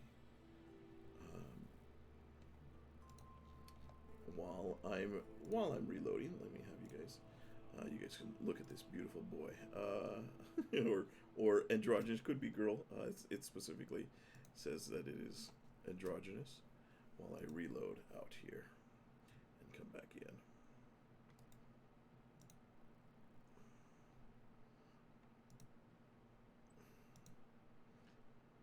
Okay, try and help clear up that so that way it runs a little bit faster when we come back.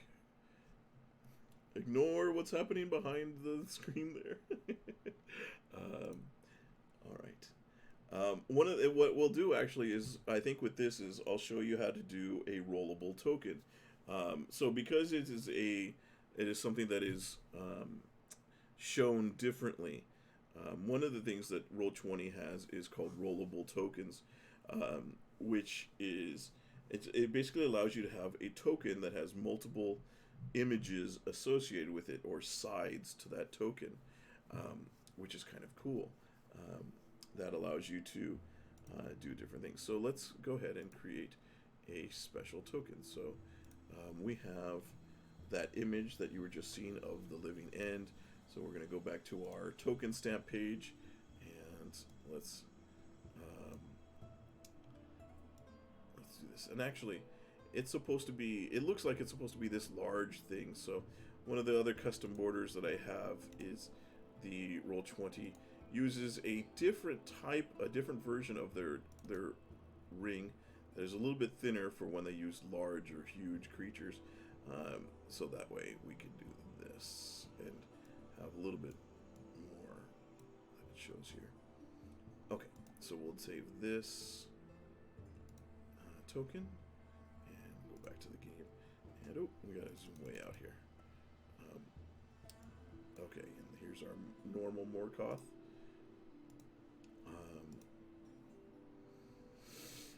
Okay, and let's see here. So I'm going to save this image. So that way I have a copy of it so we can do the rollable token here. So the way that we do rollable tokens is pretty easy. So you go to your macros page, which is this icon that looks like the 3 exclamation points on the side, and you scroll down to where it says rollable tables. So we're going to click add, and then it doesn't give you any confirmation that it did. You just kind of scroll down to the bottom and you'll see where it says new table.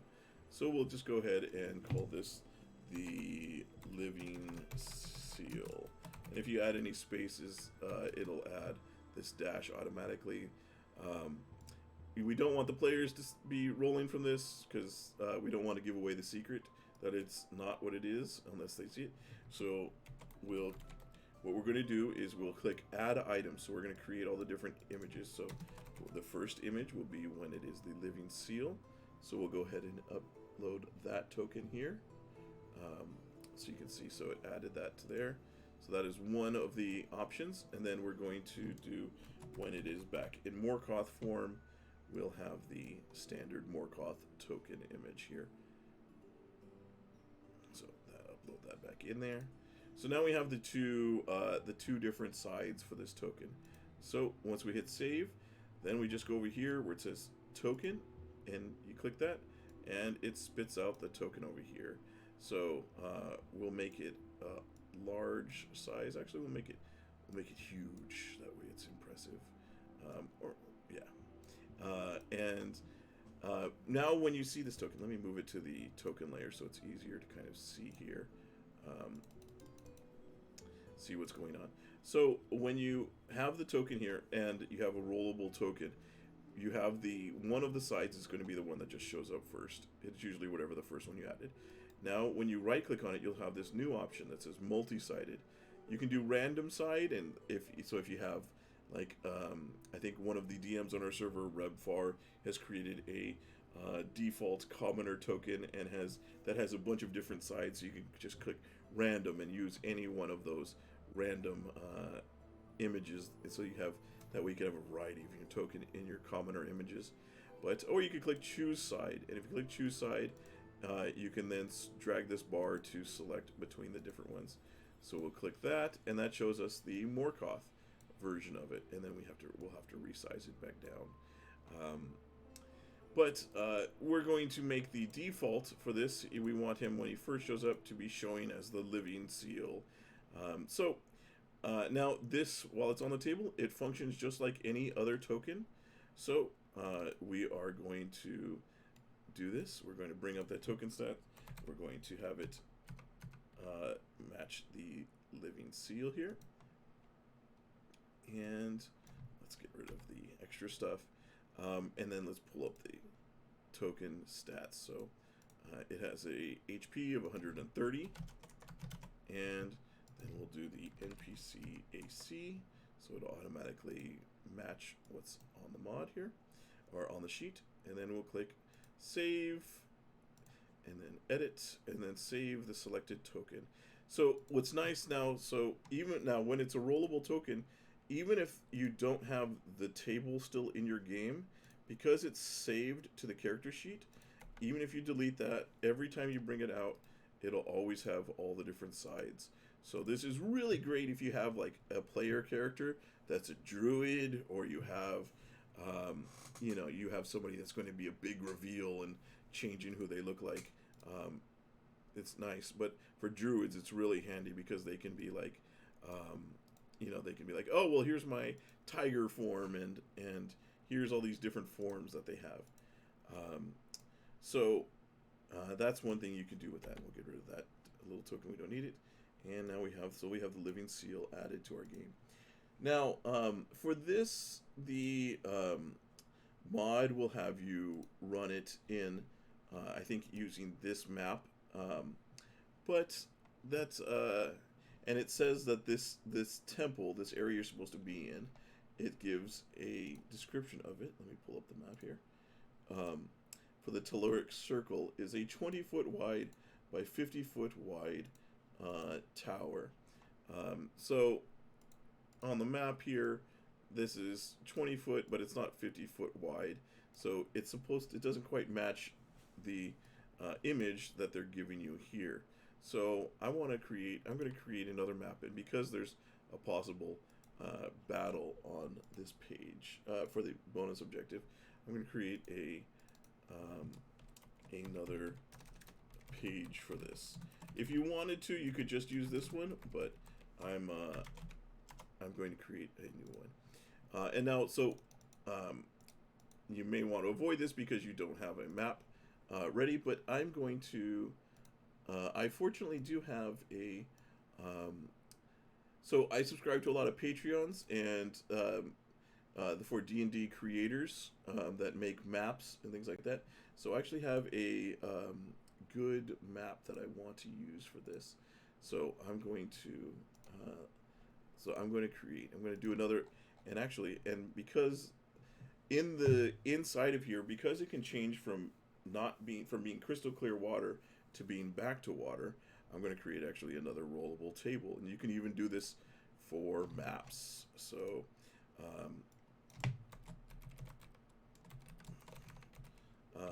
so we're going to add items, and I'm going to be using the maps here that I have.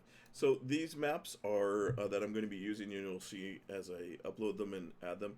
These maps are created by the artist Limithron, Limithron, on Patreon. I highly recommend their content. They have, especially if you like, for any kind of nautical maps that you need, if you want any kind of old fantasy style boats from different sizes, if you want pirate coves and anything nautical related, they have amazing maps for them, and assets and things like that are really useful. I do recommend checking them out. I'll try to put a link on the YouTube video. I'll try and put a link in the description to their page, because they make some great stuff. So yeah, I'm going to use part of one of their maps that they have here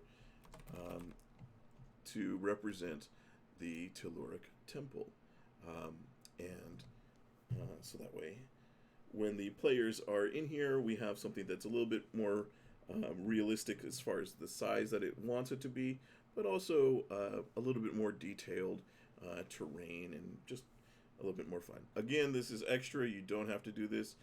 You could just use the general map there. Nothing wrong with that. The dimensions are all 5 feet, so it's fine. And some people don't like to move to a bunch of different maps, but again, I'm being a little extra here by doing that. So These maps are taking a little bit to upload, as you do when you. Nice thing about these Patreons is they do give you nice high resolution copies of the maps, and so they can look nice and crisp when you do that. So we're going to do the same thing, even though it's a map.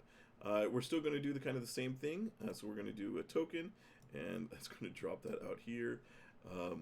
These maps, let me see. Let me go back and find out what the supposed to be dimensions of them are. So Atlantis Temple, these are 30 by 45. So this little token here is supposed to be, what did you say? 30 by 45, or was it 35? I'm so bad with numbers. I have to write these things down half the time right away unless I forget. Nope, 30 by 45. I got it right. Okay, good. So, so it's this big map here.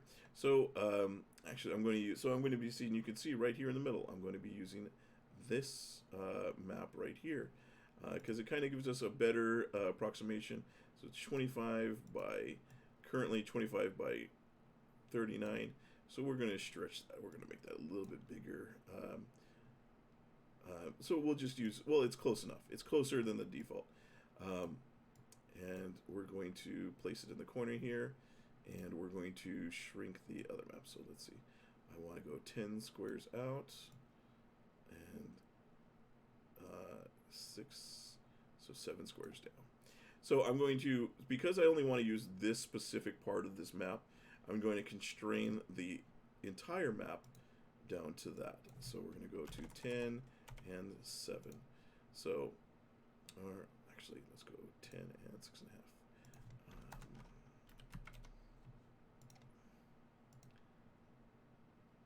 Yeah, so that brings us down to a nice little, this map's a little bit smaller, but that's going to kind of fit the size that they're going for. And it gives us a little bit more of a regular thing. So you can see here, this is when they're entering this area, the mod says that the water's crystal clear. They're moving about as if it's on land. So the nice thing about with the Patreon when you do these maps is they often give you variations. So because I was able to, I use the variation. This is they gave us a version that has no water. And then if I use the multi-side, if the combat changes and suddenly everything's water, I can just do that, and it shows up as water here. So it's taking a little bit to load because it's a higher resolution image, but you'll see in a moment it'll show up as the water version of this map. So there you go. So now you kind of have this cool effect that when your players are going to see it, they can suddenly it changes to be like what you're describing in the mod. So they're going to encounter the living seal here. Oh, maybe I should have just left him as large instead of huge. So let's go ahead and shrink him down here, and let me actually save that as the default instead. I got a little ambitious with the size here. Okay, so we've replaced it. Now the default will be this one, and then so this is where the players are going to come in, and they're going to meet him. And in the mod, there is where'd I go? They are going to speak with the living seal. So let me go back to this, and then you see. So there is combat. It's possible, but it is not premeditated to do so. So if the characters try to antagonize him, then they will, but he doesn't immediately do so. It is if the characters do turn hostile, then he will reactivate the dimensional fetters, so to prevent teleportation, and the water becomes unbreathable in a minute. So it takes about a minute to transition from that, but you'll see what's going on. So the way this mod is set up is if you don't do the bonus objectives, you just have this social encounter with the living seal, and then you wrap up. That's the end of the mod. But they do have the bonus objective B is designed, as it says here, to give the players a more satisfying finale, as it gives them a nice little combat to deal with. And in this situation, the players are going to confront High O's twin brother who has betrayed everybody, High Ao, and he is going to be pretending to be High O, but is not. So we are going to, I believe, let's see, High O. Let's find the stat block for High O real quick. So let's scroll back up, or High Ao, excuse me. He is a warlock of the Great Old One. So that is the base stat block that he's going to have, but then there's going to be some customization to it. So let's go ahead and get started on importing that in. So we'll first do the and this combat is supposed to take place in this telluric temple, because it's supposed to create this kind of three-way battle where the living seal doesn't know who's who, and is going to and tries to and then tries to take out everybody to stop them from destroying the temple and the seal that's there. And High Ao is trying to destroy the symbol. So we have our warlock, the Great Old One. The mod also says for this that that there are going to be that he is accompanied by Scum and Kraken Priest, so we don't have to bring in, fortunately, we don't have to have any more additional stat blocks. We just have this guy. So let's go ahead and customize him to that. So in the mod, they do have this art that is supposed to be High Ao being supposedly taken hostage by these Scum and brought forward, but he's actually not. They're with him is the play of this, and I think observant players will note that the skull, the shark skull, what's it called? I forget the name of these things. These that go on the shoulders for armor, but is on the opposite side. So, anyways, we're going to use this token image for the character. So, let's go back to here, and we'll create another new token. And this is, again, all extra. You don't have to change the token images if you don't want. Some people, the players will know what's going on if you just say this is who this represents. So you don't have to necessarily go through all of the extra stuff here that I'm doing, but it depends on what you like. I'm going to show you just in case. So in case you want to, you can. All right, so we're going back here to here. We're going to create the duplicates, so we can start editing it. Okay, and then we'll delete the original while we're here. So, and then we'll go ahead and get rid of the token on the map. We're not going to use the default one since we're changing everything here. So, let's see. Let me go to his stat block so I know. So this is High Ao. He is listed in the game as the Blade of Glaugrax. Glaugrax is the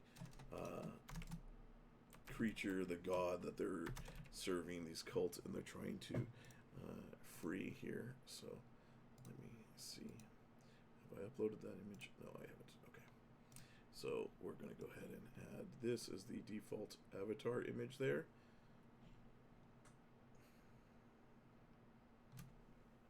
And once that uploads, we'll get rid of the default token and continue on.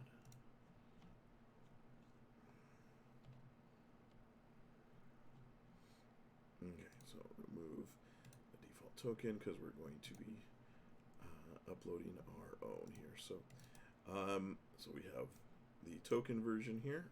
We'll add that on the map, and so add that. We're going to connect it so it is High Ao, and then we don't need all this on the nameplate. Let's see, what is the default health is 91. So again, we're not tying that part to it. but so we'll just manually type that in, and then this one you can see does have mage armor. So I'm going to actually detach that, so that way it can show that it's the difference there. So you can see that 12 of 15. Anyways, so you can change this to 15 if you like, to show that he cast mage armor without it changing the sheet itself. So that is all set. It's connected. Let's save that as the default here. And go. Let's see. All right, 2 hours in. I actually thought this might take longer, but we're getting near the end here. We've gotten this is the last of the NPC tokens, I believe, that we need. So, all right. So we have Hayao in there. And then let's move him to the GM layer because he doesn't show up right away. And then he's accompanied by 2 scum that are holding him hostage. Oh, I forgot to edit his thing. Oh, well, I'll get to that. I'll get back to that. And let's see. And who else? And there was also a Kraken. There was 4. Yeah, so there's also 4 more Fathomers. So 1, 2. This map gets real crowded real quick. And then another Kraken priest, or they call Aberrant priest in this one. But let's see. Okay. So these are the group that they could come in. We'll just leave them to the side here, and when depending on where the players are, you can position these. We'll position these as they come into the thing. All right. So, and then when the battle starts, the living seal may change over to the Morgoth if they've detected what his abilities, that he's an illusion. And yes, okay. So let's finish with Hayao's custom stat blocks here. So let me get back to that and finish this. So we go to character sheet, go to here. He is a Triton also, but I believe in the mod it says that he is a bad guy. What does it give him an alignment?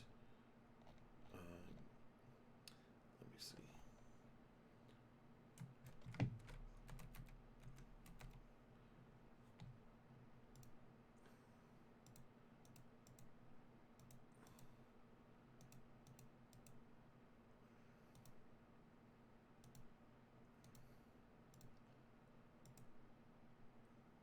Nope, it doesn't give him a specific alignment, so we'll just leave that alone then, and change what it is. So he can breathe. He has a swim speed, so we'll do like the other one, 30 feet swim, and I think that's the only change there to this part of the stat block. We are going to, he also has the amphibious and all those other things, so skip ahead as I add these things from the thing so he can add and breathe air and water.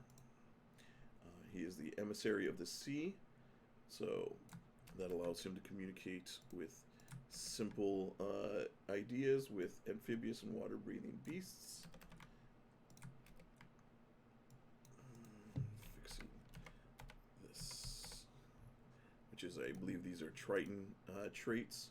And then it's going to also have innate spellcasting in addition to his normal spellcasting. So, just copy the whole thing here. So, innate, due to his Triton heritage.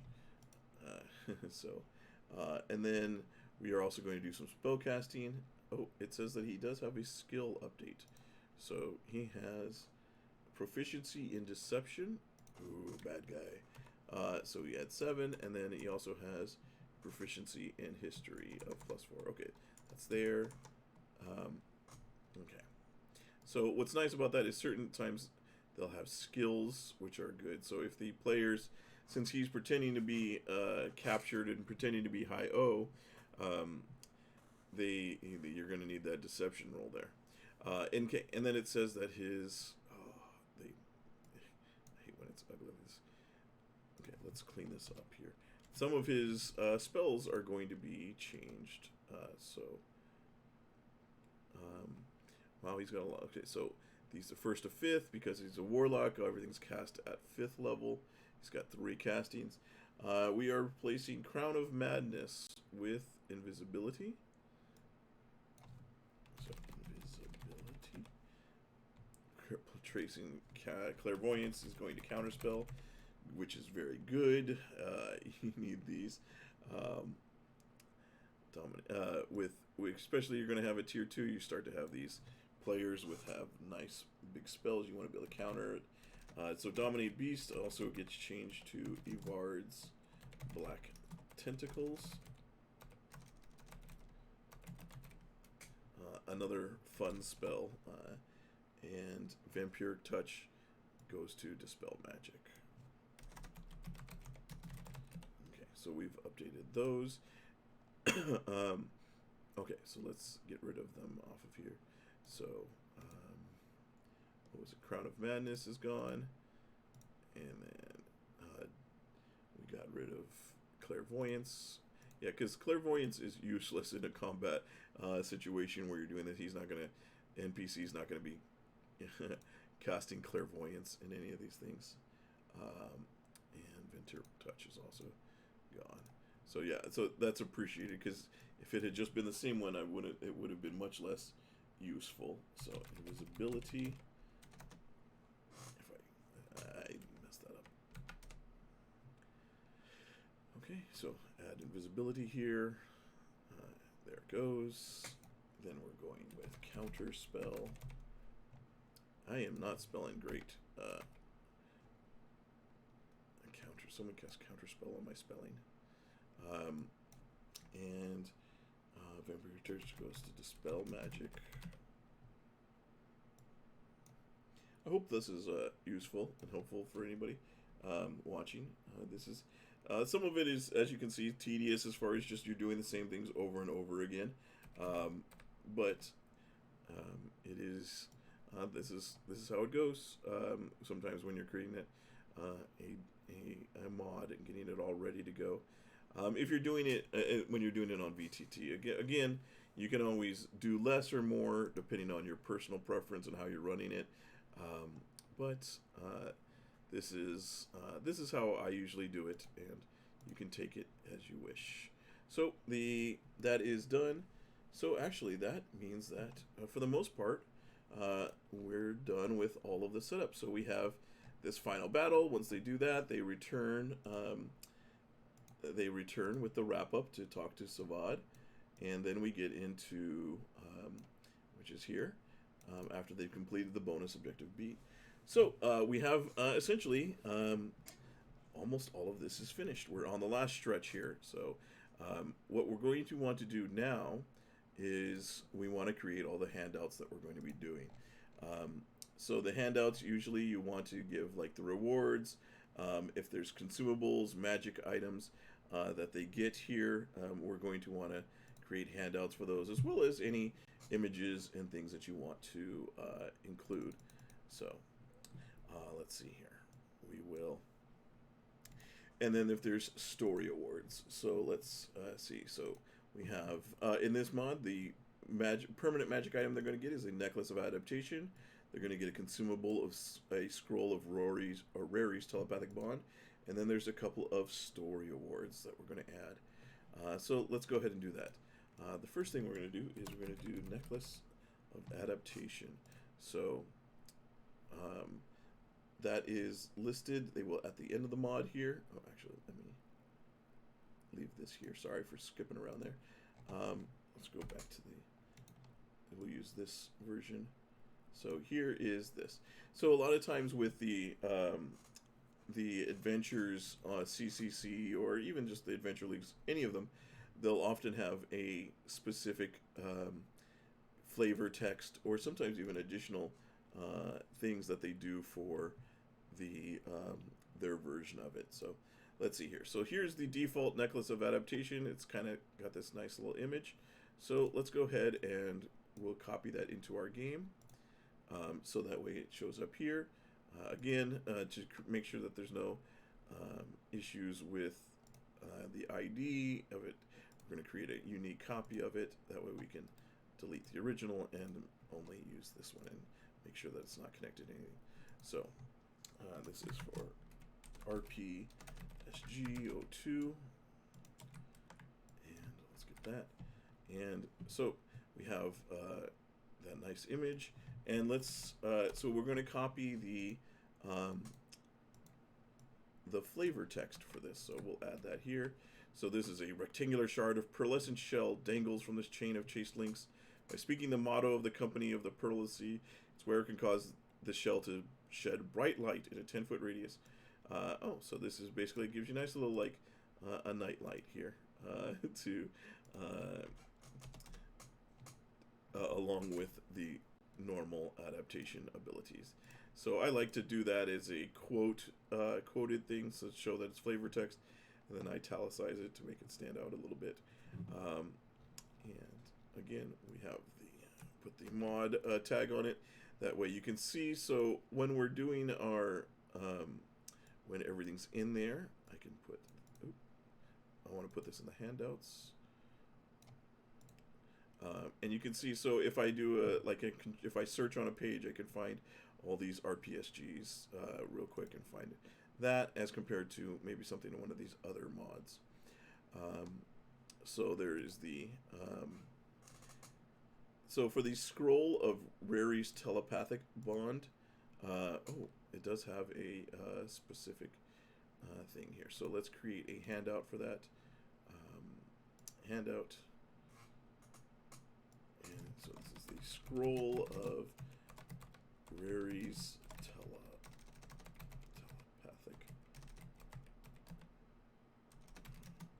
bond. And this is for this mod. So this is, let's copy this into the description. We're going to make this a slight little header there to make it so it stands out. This is a rare scroll as from the mod. It gives us this information.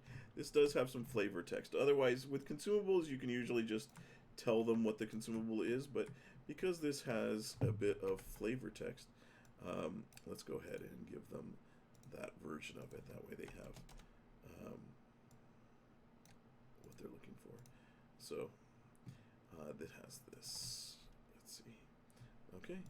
So, and then let's copy what that spell does. So, Rary's telepathic bond. Okay. And then let's actually add that to there. So, edit this.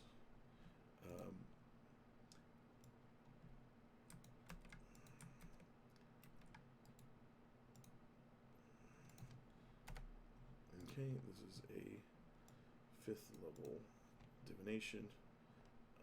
Well, you know what?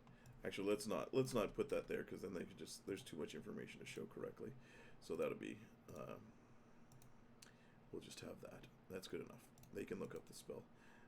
So we have that to hand out to them, and then we have a couple of story awards.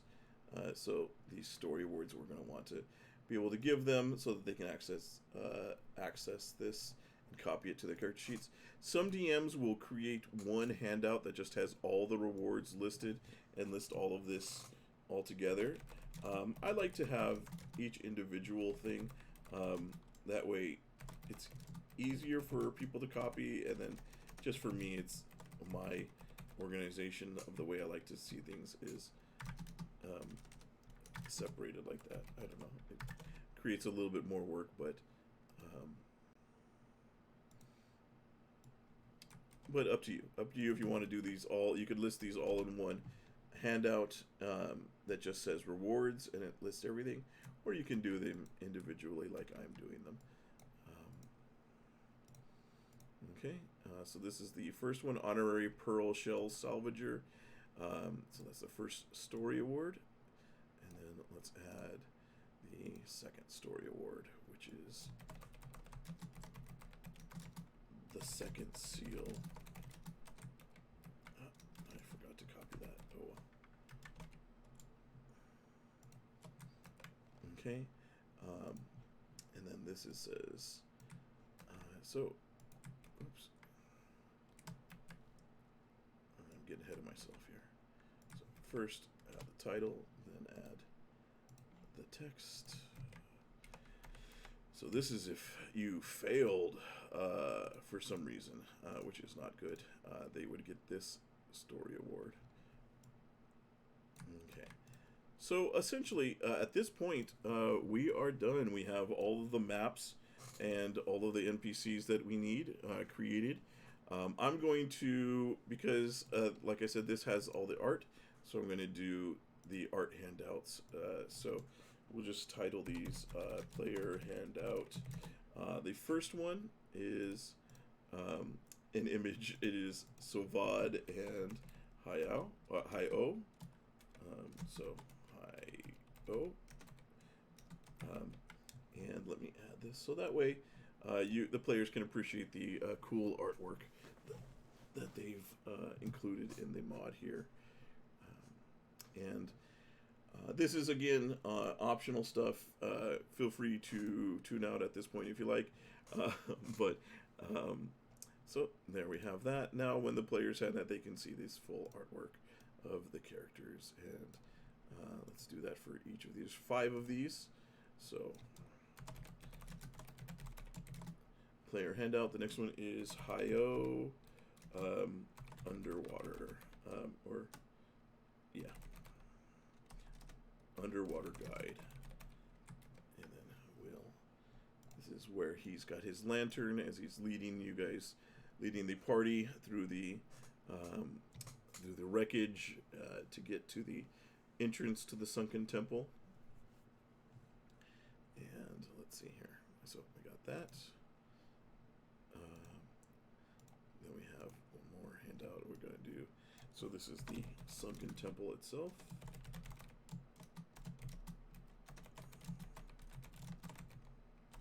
Or sunken ruins, I believe is what it's called.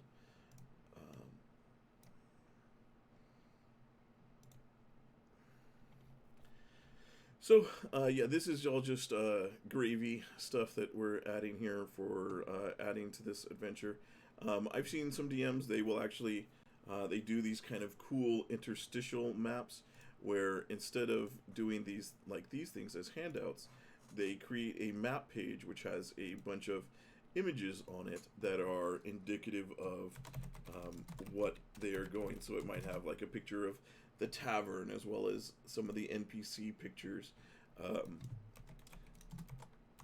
on the page, so that way players can kind of get the same thing where they get an idea of what's going on without having to create an actual battle map, but and not leaving them on a blank page to look at nothing while you describe stuff. And that way they actually can kind of like, oh, okay, so when he talks about the tavern, this is an image of the tavern that is what it looks like, or this is what that NPC looks like.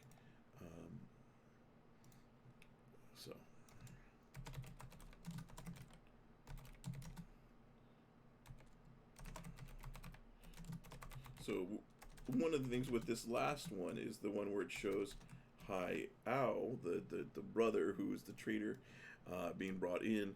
I was going to title it Hi-O, but he is not. So if I'm showing the players, I don't want to reveal that he's not Hi-O. So I'm just going to title it Captured Triton. So one thing to keep in mind if you are doing player handouts, that you don't spoil any of your own surprises. Okay, we have all of those in there. The mod is all set. Let me just double check to see if there's anything I missed. But that is it. Some DMs, like for the, oh, I forgot the Lantan submersible. So I'm going to be, let's see, we got to create the handout for that. So if they do use this submersible, you'll want to give them the information for that. So let's go ahead and copy that information in here. let's see. Oh boy. Okay, so that didn't save that. So let's try and fix the formatting and the window. So this is the last thing. So it's always good to take another, so one last kind of look through after you've done, to see if you've got everything. Sometimes it's easy to forget when you're kind of going through everything, what everything does. So let's see here.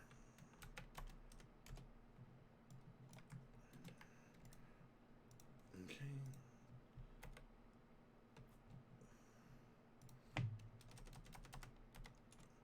This thing didn't, this didn't copy over very well. Okay. Oh.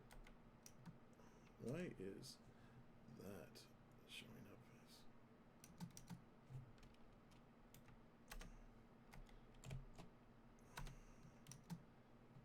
Oh boy. Sometimes the formatting can get a little messed up with the Roll20 displays. So they can do this. Okay.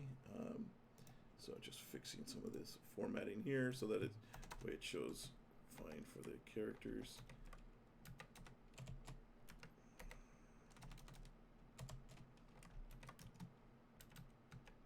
Okay, so that is that as far as that goes. So, okay, so they have, if they use the submersible, now they have that information.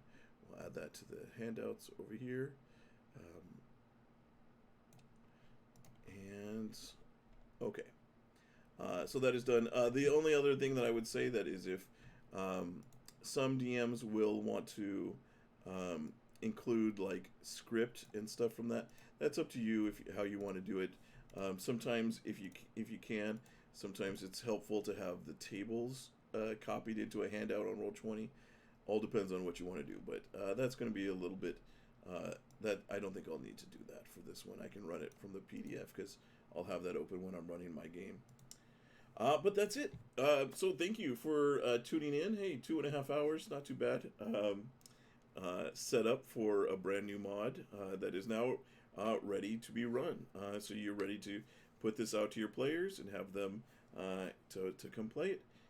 You have all of your NPCs ready to go. You have all your handouts. And all of your maps are ready to go.